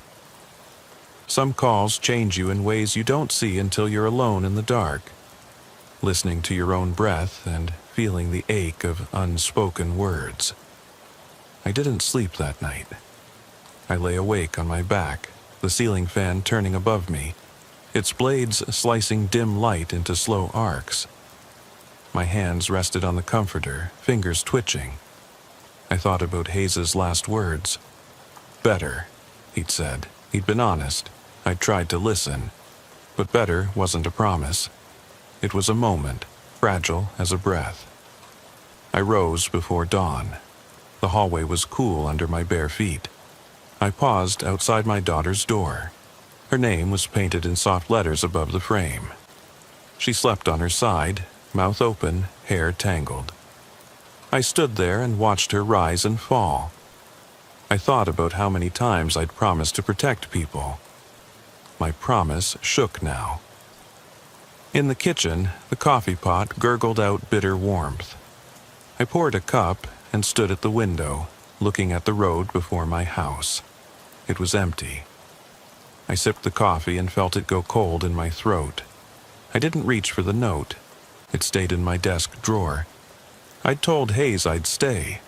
Now I felt the walls pressing in. I drove to the station on autopilot. The sun was a pale disk climbing behind trees. I parked and signed in. Daniels was already at his desk, headphones on, typing too fast. I wondered what he was chasing. Cases to close, forms to finish, distraction from himself. I poured coffee from the pot in the break room. Left it on my desk without stirring sugar in. It was bitter enough as it was. The morning briefing was routine, nothing big. A fender bender downtown, a barking dog complaint, a suspicious person walking by the river. I nodded, printed my assignments, and walked out. I felt empty. I spent the day answering those calls. At the river, the suspicious person was a man in a stained coat feeding birds. He smiled when I approached. I told him he couldn't be near the water after dark, but it was 7 a.m. He shrugged and kept scattering crumbs. I told myself it was just procedure. He said, "Thank you, officer," and walked away. I watched him go, missing the guard I felt I'd given up. Back at the lot, I found a new assignment on my windshield, a request to check on Hayes. The crisis team wanted a progress note. I held my breath. My pencil hovered over the form. I wrote, "Subject stable, attending sessions, no acute threats noted. Follow-up recommended." My words felt false, like I was writing someone else's life. I glanced at the note folded in my pocket. I left the paper incomplete and drove out for lunch. I stopped at the diner we used to go to on slow Sunday mornings. The neon sign flickered. Open. I sat in a corner booth. The waitress brought me a menu and mug of water. I stared at my reflection in the tabletop. My uniform looked stiff, my tie too tight. I ordered eggs and bacon. I didn't taste a bite. I pulled out the note then. I unfolded it and traced the letters with my fingertip. I can't live like this. It was all he'd needed to say. I put it back in my pocket. The waitress returned. She refilled my water and said nothing. I nodded. I paid and left without touching the food. My cruiser idled at the diner's exit. I eased onto the road. The spring air stung my lungs. I kept thinking about those 3 words. I thought about all the barricades I'd ever responded to, the panicked shouts, the broken glass, the adrenaline. This one had been different. Silent, patient, waiting. I realized I hadn't spoken enough. I wanted to tell him it was okay to stay. I wanted to admit I didn't know how to fix it either. I drove out to the unit again. The sky shifted to blue. I parked, signed in, and sat in the waiting area. This time, I brought the note in an envelope. I decided to give it back. The nurse nodded when I handed it over. "He can open this in therapy," she said. I left without looking back. On my way home, I saw a hitchhiker by the side of the highway. He looked like any young man, backpack, cap low over his eyes. I pulled over and rolled down my window. He approached slowly. I asked if he needed a ride. He nodded and climbed in the back. I kept my eyes on the road. He said nothing. I didn't turn around. The miles slipped by. He sat silent. After a while, I glanced in the rearview mirror. His face was calm. He said, "Thank you." I pulled off at the next exit and stopped. "Where to?" I asked. He pointed down a service road. I drove him there. He got out without looking at me. He walked away and disappeared among the trees. I sat in the cruiser for a moment. The road ahead was covered by brush, abandoned. I thought about Hayes, lost on a stretch of highway, found by a note. I thought about the hitchhiker riding toward nowhere. I realized what had changed. It wasn't length of time or number of visits. It was that I stayed. That night, I didn't review reports. I didn't fill logs. I went home early. First time in months. My wife was reading on the couch. I sat beside her and reached for her hand. She rested her book on the coffee table and gave me a half smile. I told her I was tired. She leaned her head on my shoulder. I reached into my jacket and took out the note. I held it between us. She read the words and didn't say anything. She folded the note and slipped it into her pocket. I let her. We sat in the dark, listening to the quiet hum of the house. Later, I found the envelope I'd left in my desk drawer. It was open. The note was gone. I stood alone in the station's empty hallway, light buzzing above me. I whispered his name into the silence. I heard the lock click behind me and froze. The fluorescent light above buzzed low, as if it were clearing its throat. I turned slowly, expecting Daniels or dispatch, but the hallway was empty. The door I'd come through sat shut, a thin beam of light beneath it. I took a step forward. The floor felt sticky under my boots. I swallowed, but my throat felt dry. I lifted my hand to the door handle. My glove brushed the metal, cold, smooth. I eased it down. The door resisted for a moment and then swung inward. I peered into the briefing room, empty desks, a half-eaten sandwich on one table, open binders, pens scattered across the wood. My cruiser key lay where I'd dropped it. I stepped in and flicked the light switch. The room brightened, and I saw my reflection in the window at the far end. I paused, staring at the shape of my uniform in the glass. I saw the slumped shoulders I couldn't shake, the hands that trembled when I held the note. I realized I'd been walking corridors too long, chasing echoes I could barely name. I crossed to my desk and sat on the edge. The note wasn't there. The envelope was gone. I raked a hand through my hair and exhaled hard. The echo of my breath was a rasp in the silent room. My pulse spiked. I slammed my palms on the desk, careful not to knock the sandwich.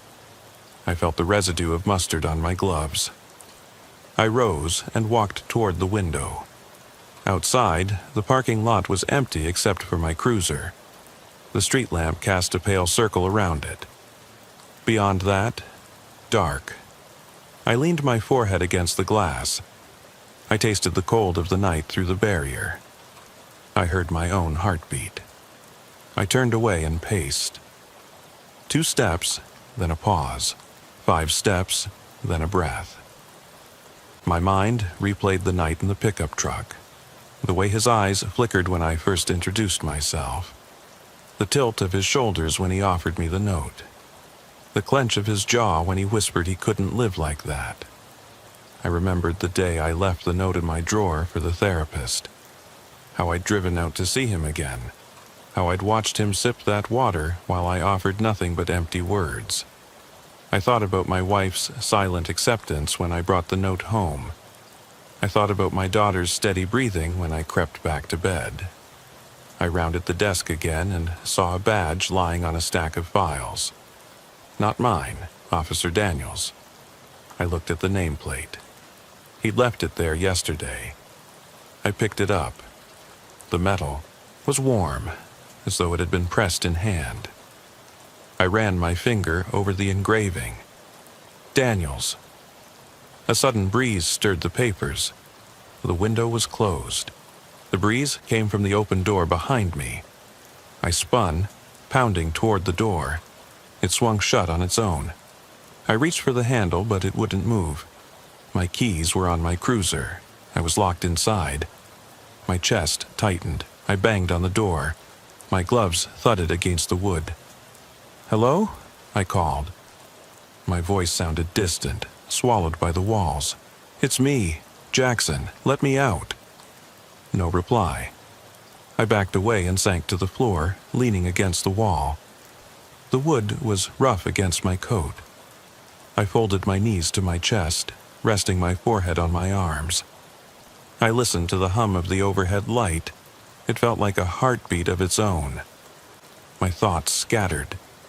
I thought about every door I'd had to kick down in 10 years on the force, how I'd trained to breach, to force entry. I'd never practiced opening myself. I'd never learned to breach my own barriers. I slid my hand into my pocket. The note wasn't there, but I felt the shape of it as a memory. I thought of the envelope I'd addressed and never mailed. I thought of the words I'd promised to say and never spoke. I rocked gently, one shoulder, then the other. My foot tapped the floor in a slow rhythm. I felt the weight of every silence I'd allowed. Every moment I'd walked away believing my presence was enough. I took a deep breath and straightened. I pressed my palm against the door. The wood was cold. I closed my eyes and whispered, "I'm here." The light flickered once. The hum dropped an octave. I heard a shuffle behind me and spun. The badge I'd held lay on the floor where I'd dropped it. No one was there. I sank back to the ground. Dust settled in the corners. A paperclip rolled across the linoleum until it halted against my boot. I didn't move. I sat in the hush, letting it fill me. After a time, the overhead light snapped off. The hallway beyond the door went dark. I was alone. I felt the walls shrink. I stayed pressed against the cold tile, listening to my own breathing. The darkness seemed alive, stretching into every corner of the station hallway. I felt the weight of the lock's turn echo in my chest, a promise of relief I couldn't claim. I reached down, fingertips brushing the paperclip at my boot. For a moment I considered using it on the lock, improvising a breach of my own, but my hands shook too hard. I held still and let the silence settle around me. The fluorescent bulb above was dead, but a faint glow from under the briefing room door painted the linoleum in shades of gray. I recognized the outline of my partner's badge on the floor where I'd dropped it. I wondered if Daniels had left it there deliberately, a message I couldn't yet decipher. My heart slowed, and I dropped my head back against the wall. I thought about Hayes waiting in his chair on Wing B, room 12, gripping that water cup like it anchored him to this world. I wondered if he'd felt trapped the way I did now, surrounded by uniformed faces and protocols that offered no escape from his own mind. I curled into a tighter ball until my knee hit my chin. The ache in my ribs felt familiar. I remembered the night I first held that note. I'd thought delivering it to a therapist was closure. Instead, it had become the hinge on which everything turned. I'd given Hayes words to hold, but I'd never learned to use them myself. Time passed without markers. I'd guess hours. My watch lay on my desk. I didn't check it. I didn't want to know how long I'd been here. I listened for footsteps, doors opening, radios calling out calls. Nothing. If I strained, I could hear the distant hum of traffic outside, a reminder that life moved on past these walls, past my collapse. Eventually, my mind drifted back to the man in the truck, head pressed to the glass, eyes empty. I thought about the moment he let me see his despair without fear. That moment had carved a space in me. I'd walked away, believing I'd done enough. I'd been wrong. Presence wasn't enough if I never let myself stay. I closed my eyes and pictured the note one last time. Its creases, the uneven letters, the desperation in those words. I felt tears welling behind my lids. I hadn't cried in uniform, not since I lost my first partner that way, shot on a routine check, his blood soaking into my gloves. That night I'd laughed to keep from falling apart. Tonight I couldn't summon a laugh. I just listened to my breath. A faint click sounded. I turned my head. The door handle moved. Light spilled in as the lock released.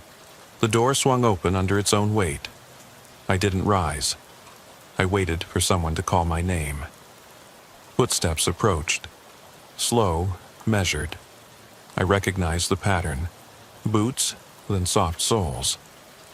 Daniels stepped into view, flashlight in hand. His uniform was dark against the shadows. He paused at the threshold and watched me.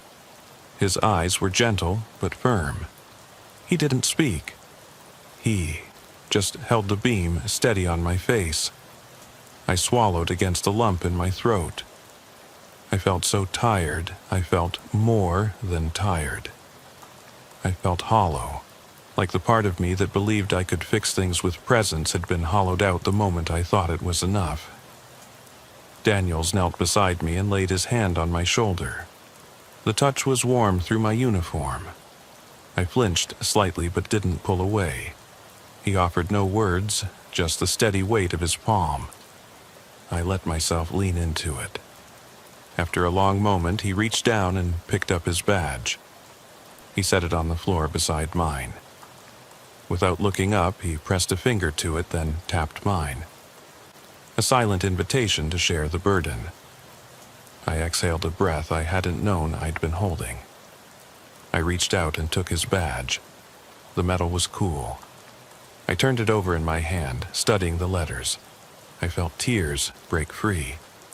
They rolled down my cheeks, warm and unexpected. Daniels didn't move. He didn't need to. He just held the light for me. I let the tears fall until they stopped on their own. When I wiped my face, I felt something shift, an acceptance that I couldn't stay detached. I had to let myself feel. I stood slowly, clutching both badges. My legs wobbled but held. Daniels stood too, lowering his flashlight. We faced each other in the dim hallway, two officers holding pieces of iron that said we were expected to be strong, unbreaking. Yet here we were, breaking. I slipped Daniel's badge into my pocket and offered him mine. He shook his head and backed away. I nodded. I would keep it. He reached into his own pocket and drew out a small envelope, white, unmarked. He handed it to me with a gentle motion. I opened it to find a single, folded note. Inside, in neat, careful script, were 3 words. Stay with me. I looked up at Daniels. His eyes met mine. I saw every sleepless mile he'd walked alongside me, every call where we'd covered each other's back, literal and figurative. He closed the distance and clasped my shoulder again. In that silent exchange, I understood that resolution wasn't about paper or protocol. It was about surrendering to the fact that some calls never end, and that you have to let someone else share the weight. I folded the note and pressed it into my own pocket, next to the one I'd never mailed. I felt lighter and heavier all at once. I let Daniels guide me out of the darkness, back into the glow of the station lights where voices and radios and life carried on. I didn't return to the notebook that night. I didn't fill out incident reports or write follow-up notes. I just sat with Daniels in the briefing room, 2 silhouettes under buzzing lights, sharing coffee that had gone cold. When morning came, the station doors opened on a world that didn't wait for closure. I stepped outside and felt the sun on my face. My uniform felt different, worn but earned. I clipped my badge back in place and checked my flashlight. The beam was steady. I walked back to my cruiser, past empty lockers and reports waiting to be filed. I thought about every veteran I'd known who said they'd seen it all, and how few had ever admitted they needed help. I thought about Hayes and the note that saved him, and Daniel's note that saved me. I got into the driver's seat and started the engine. The road stretched before me, open and unpromising. I drove toward the sunrise without a plan, without pretending I had all the answers. I just drove, knowing that some burdens eased only when you let someone else carry them too. I'd been on the road 40 minutes when the call came through. Dispatch said a barricade in progress at 153 Maple Drive. No response from inside, shotgun visible through a window. It was nearing midnight by the time I rolled down that narrow lane. the cruiser's spotlight cutting swaths through the dark. The road dead-ended at a neat split-rail fence, behind which stood a 2-story house with peeling paint and a stoop lamp swinging in the wind, its light flickering like a warning. I parked 50 yards from the front porch, engine ticking as it cooled. Neighbors were pressed against their front gates, faces pale under the yellow crime scene tape. They didn't speak. Nobody wanted to be the one to break the hush. My sergeant had already cut in over the radio. "Warren, you have primary. Keep it calm." I clicked the mic off and took a breath. The air was cold for early spring, sharp enough to sting my lungs, but soft with damp from last night's rain. I could taste it, metallic on my tongue. Beyond the house, the roof of an old barn kept a silent vigil. A single window upstairs was cracked open, the sash humming as it moved. No voice came from inside, only the hum of insects, faint under the sound of the wind. I holstered my pistol and grabbed the Remington 870, shouldered it easy. Training told me distance, cover, patience. The paperwork would applaud restraint. I moved up the porch steps, each creak underfoot loud enough to echo in my own head. Through the frosted glass of the door, I saw movement, a shadow slipping across a bare wall. I rapped on the doorframe with my knuckles. "County Police," I said, voice low. "Ma'am, let's talk this out. Nobody needs to get hurt." Silence. The glass turned milky, the silhouette gone. The negotiator knelt 3 houses down, working a headset against his shoulder. I caught snatches. "Just need to let us in. Shields are up. Okay, take your time." A script rehearsed 100 times, but still uncertain. I backed away from the door, letting my partner plant a camera on the porch rail. It whirred quietly, peeking through the crack in the glass. I jacked the mic open. "Any answer, Deputy Browning?" His voice was flat. "Nothing, sir. I'm getting breathing, maybe movement." I nodded to myself, though he couldn't see. No reply could change what I already felt, a weight in my chest that said something was off, something dark behind that door. I walked to the side yard, crouching behind a boxwood hedge, flashlight in one hand, shotgun in the other. My light beam picked out scuffed footprints in the wet grass, leading toward the back entrance. A padlock hung open on the fence gate. Nobody forced that open recently. Whoever was inside had done this on purpose. Dispatch crackled again.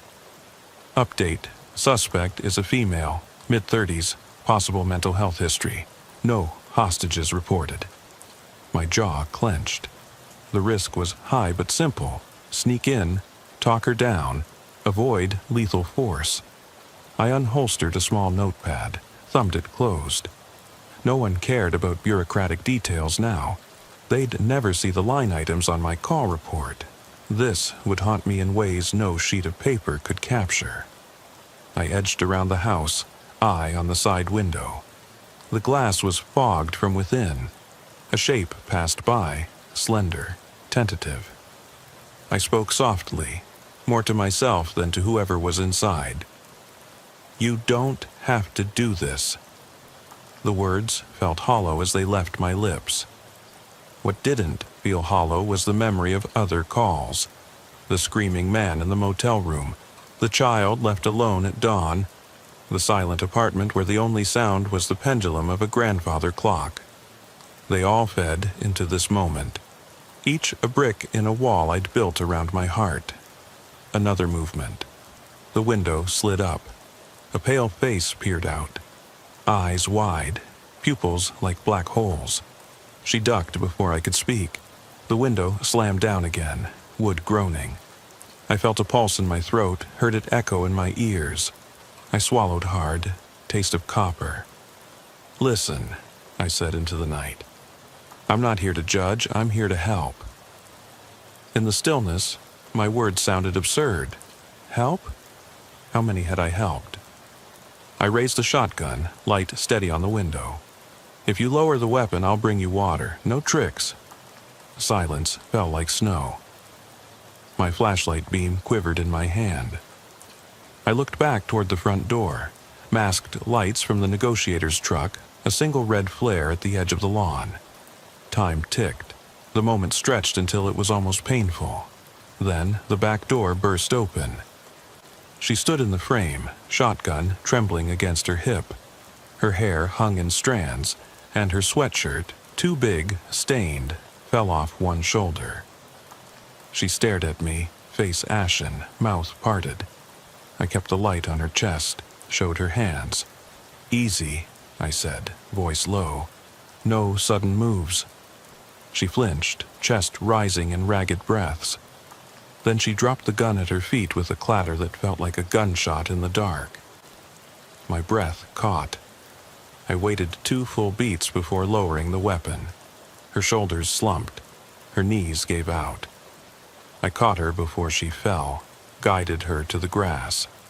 I knelt beside her, hand on her wrist to check her pulse, though I knew it was fine. She wept silently, eyes unfocused as she stared past me. "I'm sorry," she whispered, voice small. I couldn't find a response. I just stayed with her until extra units arrived, soft voices, blankets, hands gentle on her shoulders.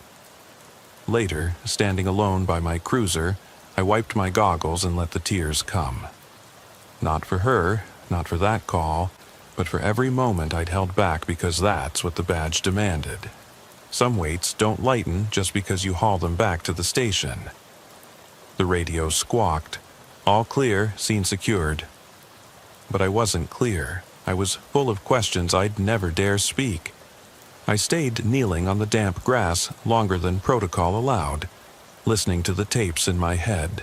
The dispatcher's clipped voice, her final rasped apology, the thump of the Remington as it hit the porch floor.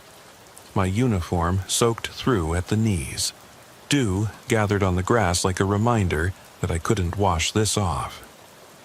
Too many moments stacked behind my eyes, faces I'd seen in that exact same pose, hands shaking, breaths hollowed by fear. That night, I learned that fear doesn't end when the gun comes down. It drapes itself over your shoulders like a sodden coat you can't shrug free. They led her away, arms around her elbows, gentle voices urging calm. I watched from the shadows as one patrol car rolled up behind another, red lights washing the scene in a slow pulse that felt like a heartbeat. I should have gone back to the cruiser, filed the report, completed the checklist. But I let the radio mutter on without me. The words I'd speak in court, "Suspect complied," rang hollow. Complied, as if she'd ever been in a position to choose anything but surrender. When the last cruiser's taillights vanished down the lane, I finally stood.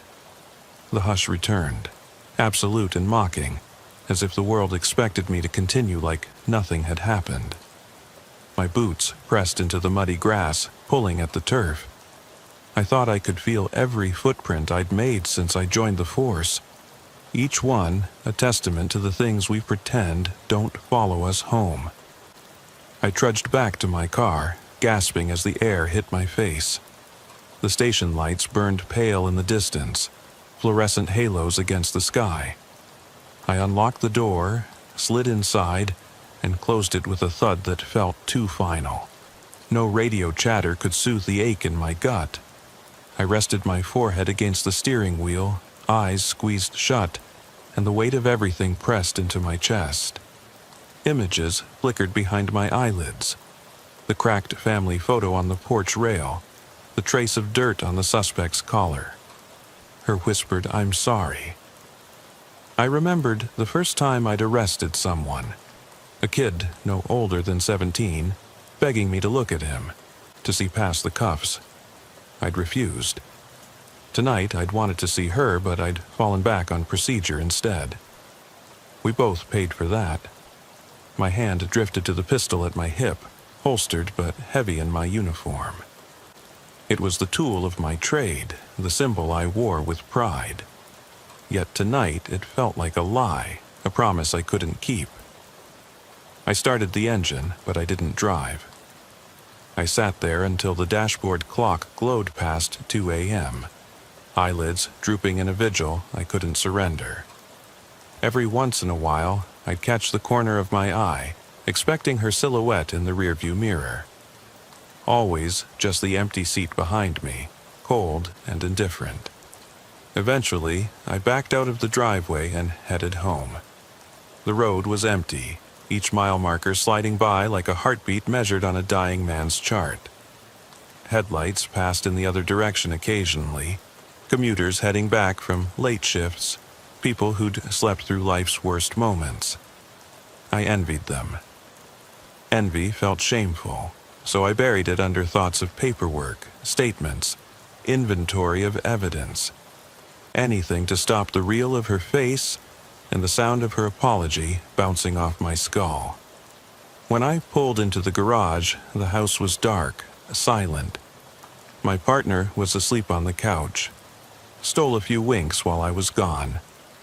He'd seen the flash of my cruiser lights through the window and guessed the end result. He left a cup of coffee on the counter, thick with grounds at the bottom. I poured it anyway, let the bitterness burn in my throat. Caffeine and guilt make a potent mix. I washed off mud in the bathroom, water running cold against my back. But the dirt wasn't only on my uniform, it stuck to my skin, to my bones. I scrubbed too hard, red tracks along my forearms, marks that would fade, but not the memory.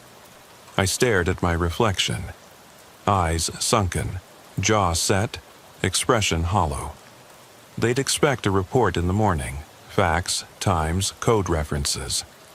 They wouldn't see the tremor in my hands as I typed, the twitch in my voice when I explained suspect compliant without incident. I dried off and left my gear in the corner, boots beside the door. My uniform hung in the closet, crisp as ever, as if mocking me with its orderliness. I didn't hang it neatly. I draped it over a chair, the badge twisted under the collar. Tomorrow, I'd iron it back straight, shine the brass until it gleamed. Tomorrow, I'd pretend this wasn't another brick in the wall building inside me. In bed, I lay still, eyes tracing the faint light through the blinds. I thought of her name, never spoken on the air, and the weight she carried alone. I wondered how many calls lay like that behind the blue line. Unspoken tragedies, quiet breaks in the armor. Some years ago, I'd believed every life mattered equally. Tonight, I realized how fragile that belief was, how easily the scales tip toward the dust. Sleep finally came in shallow slices, dreams of broken windows, dark hallways, a woman's plea echoing in empty rooms. I woke with a start at dawn, heart racing, like I'd run a mile in the night. I dressed in silence, each motion mechanical. On my way out, I paused at the door, hand on the frame. I felt the coldness, the lingering weight of last night's footprints. I drove to the station under a pale sky, radio silence greeting me as I parked. Inside, the neon clock flickered 6 a.m. Morning roll call was starting soon. I folded my hands behind my back and stepped into the room, rehearsing the calm, controlled version of last night's events. But in the back of my mind, the scene replayed, unresolved, unfinished. A closed door we'd never fully opened. And I knew I'd carry that weight until I found a place solid enough to set it down. Or until it crushed me entirely. I drove through morning fog that clung to the road like a warning. The headlights cut dull beams into the mist, and I watched my breath fog the windshield until I rubbed it away.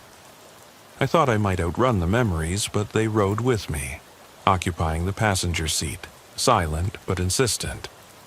By the time I reached the scene of last night's call, the yellow tape was gone and neighbors had watered their lawns, trimmed hedges as if nothing had happened. The world moved on. I pulled into the same spot on Maple Drive, heart pounding like I'd never left. I stepped out and crossed the dew-slick grass to the porch, boots sinking into the soft soil. The wood beneath my feet felt familiar. Each board creaked with memory. I pressed my palm to the railing where the shattered picture frame had sat. Now it was replaced by a small potted fern, green and oblivious. I ran a finger along the chipped paint, feeling the echo of glass crunching under my boot. The house looked empty, windows dark. I wondered if she'd seen me come back, if she'd felt the weight of my gaze once more. The front door stood half open, as if waiting. I hesitated, then pushed it gently. Inside, the air was stale, sunless. Dust motes drifted in the shaft of morning light through the cracked transom. The hallway was quiet, too quiet. Blank walls where family photos once hung. I advanced, shotgun slung at my side, though no code called for force now. I needed to see, to know what remained of the story I'd only half answered. In the living room, the sofa cushions were flipped to the floor, upholstery frayed.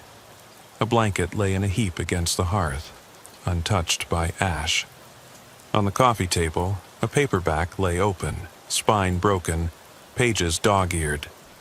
I recognized the cover, some pulp thriller she'd picked up from a gas station rack. I flipped to the page marked by a crumpled receipt. I wanted to understand, she'd written in the margin, cursive, small and neat. Understanding, not escape. I traced her words, thumb brushing the words as if they might come alive. I followed footprints, muddy imprints mapping a path through the house to the kitchen. A single cup sat on the counter, the handle chipped. Dried coffee stained its interior. I imagined her here in pre-dawn light, pressing lips to that rim, metal spoon trembling in hand. On the countertop she'd written a note. Unfinished, lines cut off mid-sentence. I can't keep... and nothing more. I leaned in, reading the jagged stroke she'd left behind like a dying heartbeat. The tile floor gave way to linoleum near the back door. I opened it and stepped onto the porch, breath catching at the emptiness. The rusted grill sat cold, unopened containers of lighter fluid still scattered on the bench. I closed the door softly and turned back inside, tracing the flow of her panic. Every overturned vase, every opened drawer told a piece of her exhaustion, her unraveling. I moved upstairs, boots whispering on carpet worn thin at the edges. The hallway light was off, but a single bulb in the bedroom glowed amber. I entered and saw the mattress stripped of sheets, spring coils exposed. A single pillow lay on the floor, its case torn. I walked toward it, careful not to disturb anything. On the windowsill, a jam jar filled with water. No flowers, just water and a single blade of grass. She must have paused there, trying to steady herself. I crouched beside the pillow and retrieved a folded scrap of paper tucked underneath. Her handwriting. He said he'd come back. He never did. I waited. No signature. I folded it closed, heart tightening. Who was he? Someone lost, someone who broke a promise. I pictured her clutching that note through the night, heart hammering, then raising the shotgun when darkness refused to release her. I heard a creak behind me and froze, shotgun in hand. But it was just the house settling, a reminder that these walls had their own memories. I stood and swept the room with my light. Dressers, nightstand, empty closets. Nothing moved, no shadow shifted. Only the sick weight of her despair hung in the air. I left the note on the windowsill and slipped downstairs, pausing at the top of the stairs to look back once more. The room seemed smaller now, as if her presence had compressed the walls. I turned away, stepping past the cracked doorframe into the hallway. I felt her eyes on me, pleading and accusatory, an unspoken question. Why didn't you save me sooner? Outside, the sky had brightened, mist burning off in ribbons of pale light. I closed the front door gently, careful not to slam memories shut. At the cruiser, I paused, hand resting on the metal roof. The engine idled, radio clicking through codes for routine checks. They wanted normal, but I couldn't go back to normal. Not after seeing the fragments of her life spread across this house. I climbed in, shut the door, and sat in silence. The dashboard clock read 7:15. I reached for the radio. "Dispatch, this is Warren." I'm clear of the scene, no further action.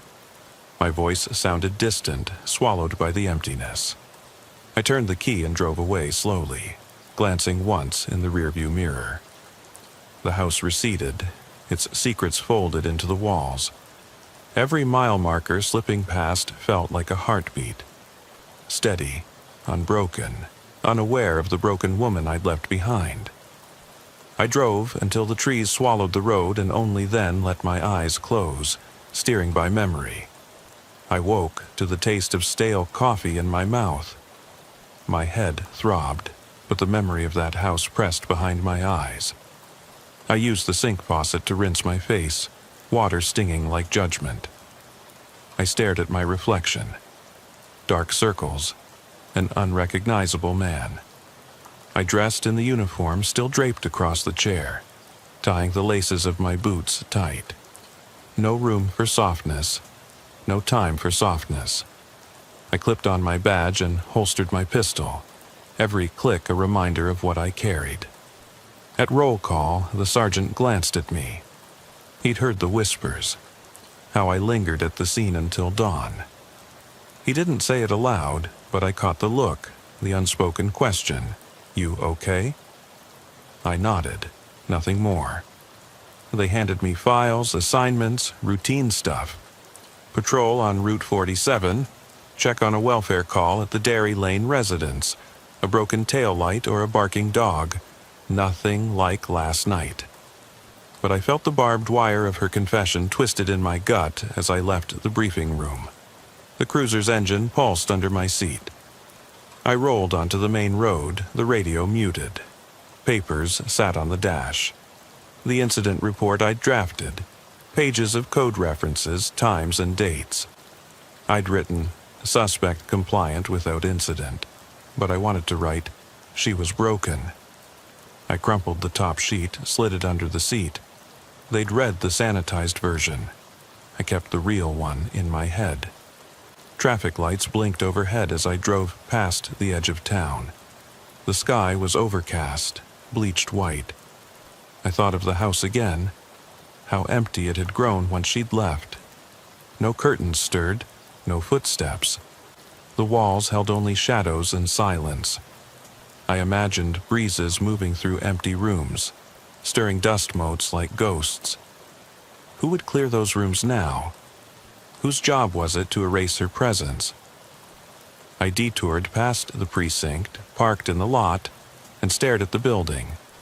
Cell blocks on one side, interrogation rooms on the other. I pressed my palm to the cruiser roof, feeling its ribbed texture. I could have gone in, begged for time off, for counseling, anything, but I didn't. Instead, I climbed back in, locked the door, and drove to Dairy Lane.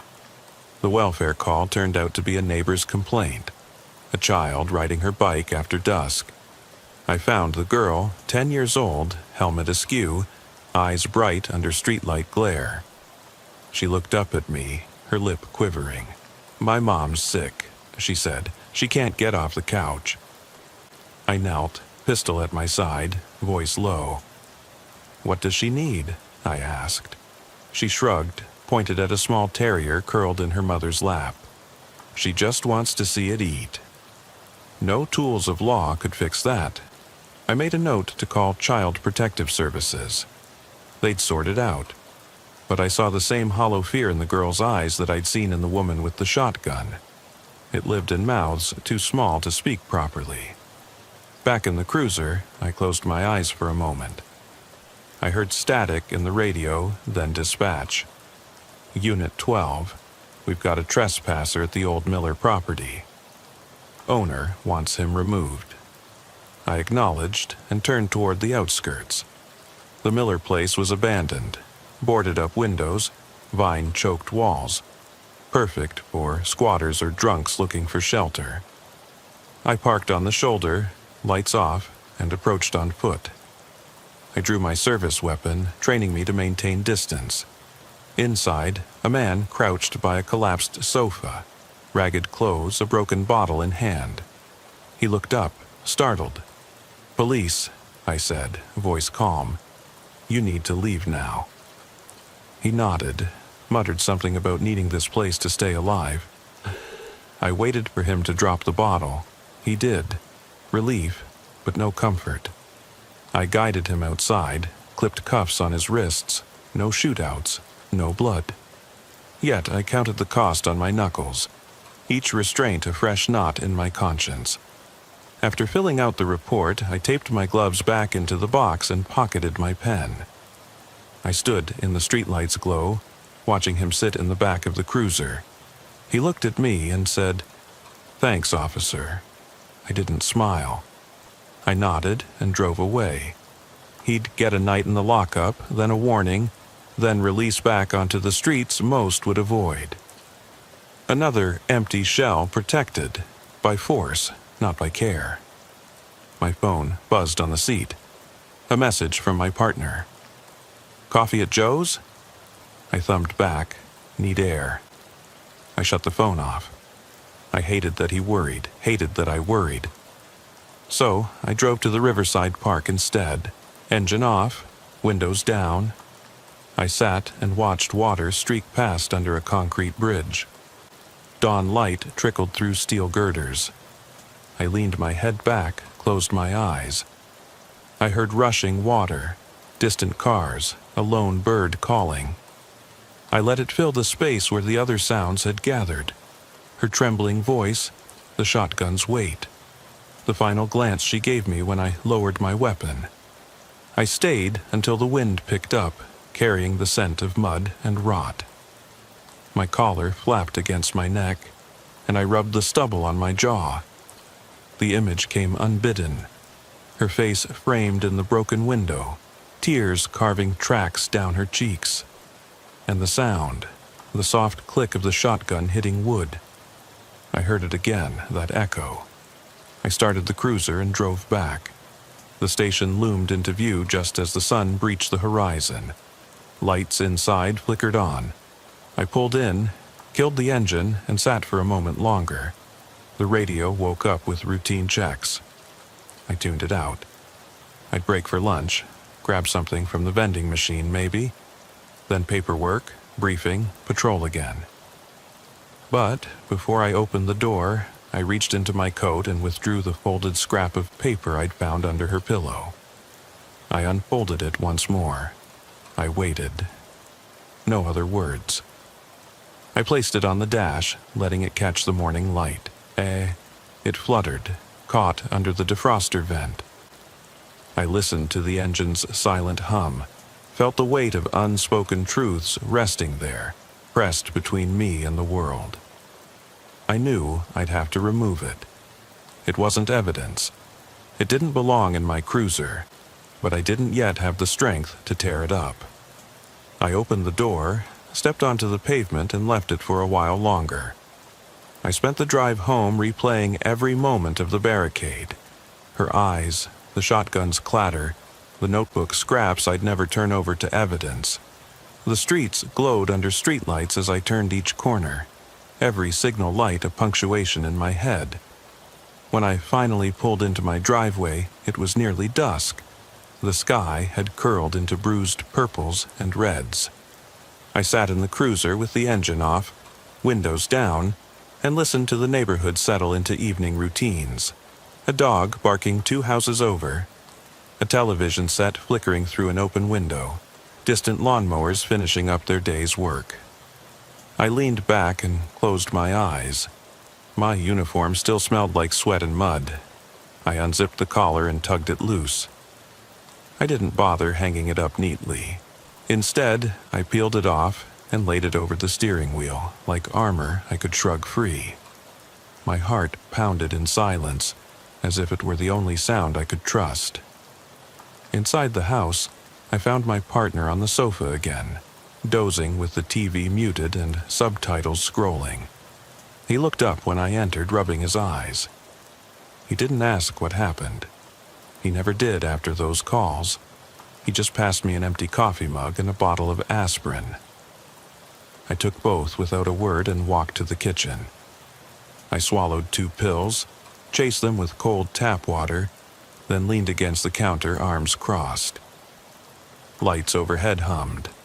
I could almost believe this was normal life. Dinner was microwaved leftovers I barely recognized as food. I sat at the table alone, lit by the yellow glare of a single bulb. My partner left early for an extra shift, said he'd see me later. I nodded without looking up. He didn't press. No one pressed after calls like this. I carried my mug to the living room and sank into my usual chair. I pulled out the folded scrap of paper, the last note she'd left me. I waited. I still didn't know who he was. He said he'd come back. The words didn't change. I traced her scrawl with my fingertip.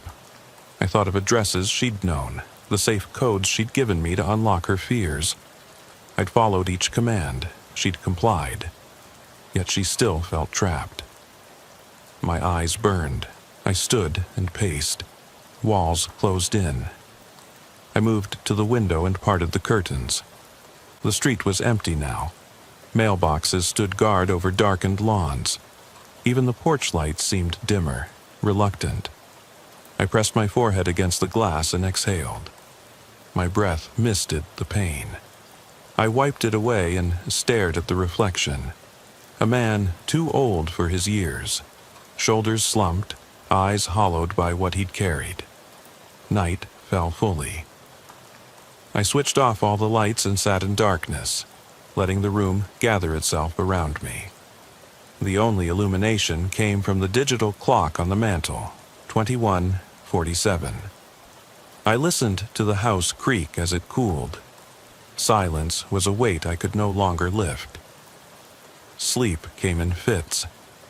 In the dark hours, I dreamed of broken glass, bare hallways, her standing at the edge of a window with that shotgun, waiting for someone who never came.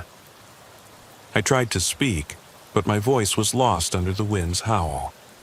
I tried to lower the weapon, but it slipped from my hands and shattered on the floor. I woke gasping, heart pounding, convinced I could still hear the echo of her apology. By morning, I was running late.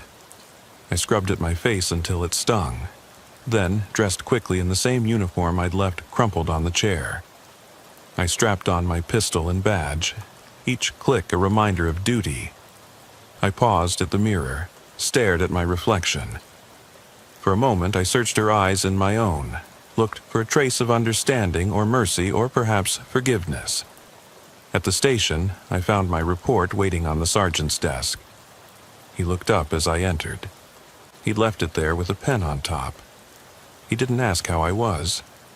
He didn't wave my note in my face or demand answers about why she'd called your department in the first place. He just cleared his throat and nodded toward the form. "Get it filed," he said. "Then take the rest of the day off if you need."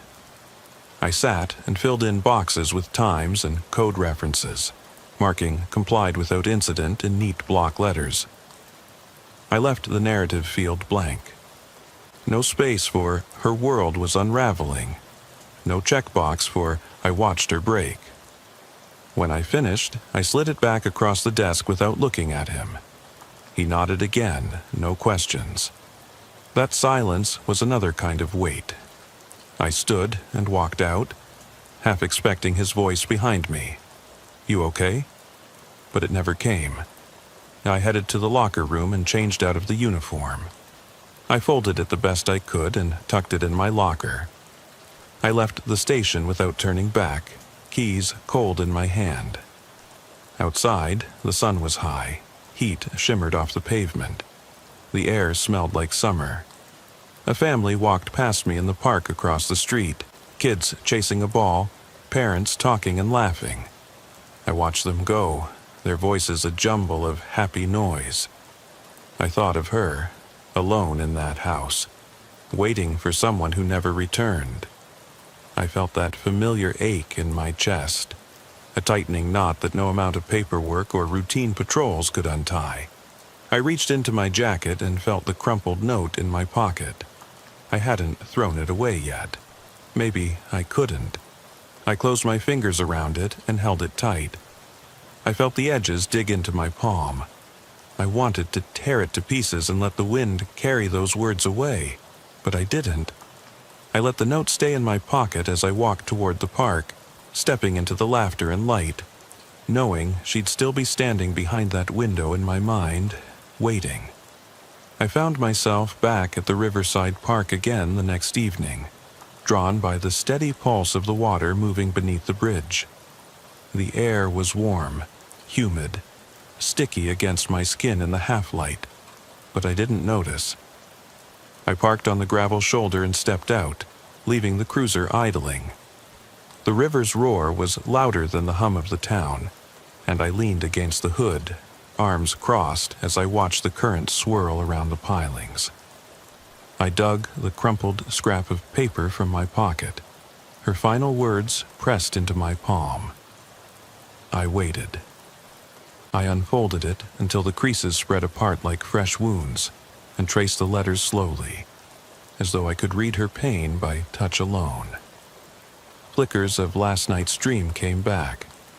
That hallway, empty except for my own echoing footsteps. Her silhouette at the window, the shotgun sliding from my hands. Even after weeks, the dream felt real, as if she stood behind the glass waiting for someone who never answered. I folded the paper again and slipped it into my coat pocket. I exhaled, feeling the knot in my chest tighten further. How many days had I spent carrying her story around like a loose bullet? How many calls would I answer before finding a way to set that weight down? The river didn't care, of course. It would surge on, carving its banks without a thought for the souls who trod its edges. A jogger passed on the path below, silhouette bobbing in the dim glow of his headlamp. He glanced up at me as he ran by, eyebrows raised through the mist. I nodded once, thin and formal, the way we did at roll call when strangers passed in the briefing room hallways. He didn't slow. He couldn't hear the sound of my heart underneath the engine's tick. The horizon turned deep indigo behind me, while street lamps flickered on, one by one, like beacons against the dark. The park emptied. Park benches stood vacant. Swings hung still. I stepped down onto the path, boots leaving soft prints in the damp gravel. I followed the riverbank, each step carrying me toward the old Miller property at the far end of the trail.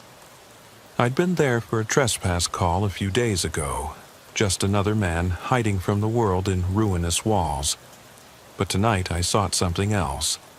I sought a reckoning. The Miller place came into view, once a farmhouse, now a shell, boarded windows angled against the black. Vines snaked over the clapboards, thick as cords, and the front gate sagged on rusted hinges. I stopped at the fence, resting my hands on the cool metal.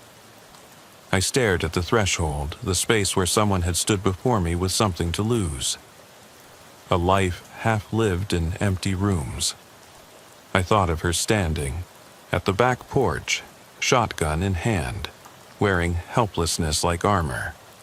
I slipped through the gate and crossed the short yard, crunching over broken glass and scattered debris. I pulled my flashlight and gun from the shoulder holster, weapon light tearing through the darkness. This time, I wasn't searching for a suspect. I was searching for closure. I needed to see a life left behind to believe someone could survive a barricade without shattering completely. Inside, the door creaked on swollen hinges. I swept the light across tattered curtains, across a collapsed sofa cushion that lay in the hearth like a fallen leaf. I traced splintered floorboards to the staircase. My light danced along the railing, posts of chipped wood where generations had leaned to peer over the edge. I climbed slowly, boots whispering on the steps, each one a greeting to ghosts no longer tethered to the world. At the top, the hallway stretched in both directions, doors closed like clenched fists. I followed to the left toward the master bedroom. The door was ajar, pale moonlight spilled in from a window overhead, illuminating a dust-coated dresser. I entered quietly. Furniture lay askew, a vanity mirror cracked in a spider pattern. A single shoe perched on the floor, red, small, battered. I crouched beside it. No name etched inside, no note tucked between laces.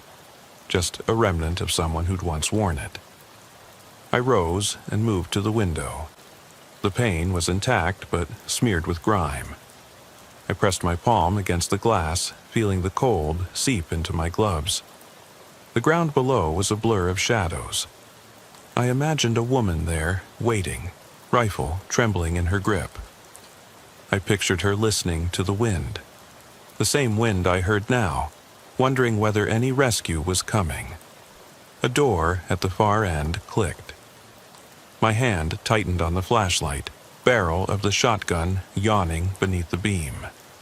My training kicked in, distance, cover, threat assessment. But my brain fought each response, flooding me with memories of her face, hollow with despair and resignation. I lowered the gun. No threat, only the house settling into the night. I swept the light back across the room. On the desk, I saw pages scattered, journal entries, torn in half, words jagged like broken bones. I stepped forward and gathered them. In neat cursive. They promised safety. Another page. I believed them. And another.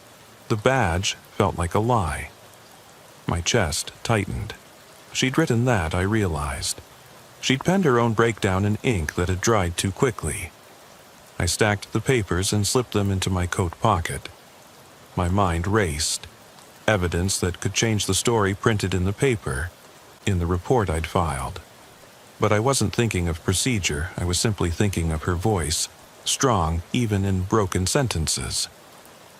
The house exhaled around me, groaning like an old man's last breath. I turned toward the door and paused. A shaft of moonlight caught something on the floor by the dresser, a locket. I knelt, pried it open, and saw a faded photo inside. 2 women, arms entwined, smiling as they sat by a park bench. Identical faces, identical smiles. Sisters, friends, partners. The caption scratched inside read, "Always together." I closed it gently and slipped it into my other pocket. I retraced my steps and left the bedroom. The house was still and patient, waiting for the next visitor. At the staircase, I paused, one hand on the railing, and let the silence fill me. I felt hollowed out, as though I'd given pieces away in exchange for answers I could never fully have. I thought of the phrase I'd resisted writing in the report. She was broken. Now I realized that some things break from the inside out. Outside, I exhaled and let the night air wash over me. I walked back to the river park and sat once more on the bench overlooking the water. I deposited the locket and papers beside me, everything she'd left behind now scattered in moonlight. I waited, listening to the river's endless song, waiting for a sign that I'd done enough. Dawn came too slowly, a pale promise on the horizon. I rose, shoulders heavy, and walked away without looking back. The locket and pages remained behind, caught in the current of my mind and the current of the river. Impossible to retrieve once released. And I realized the only person I couldn't save was myself.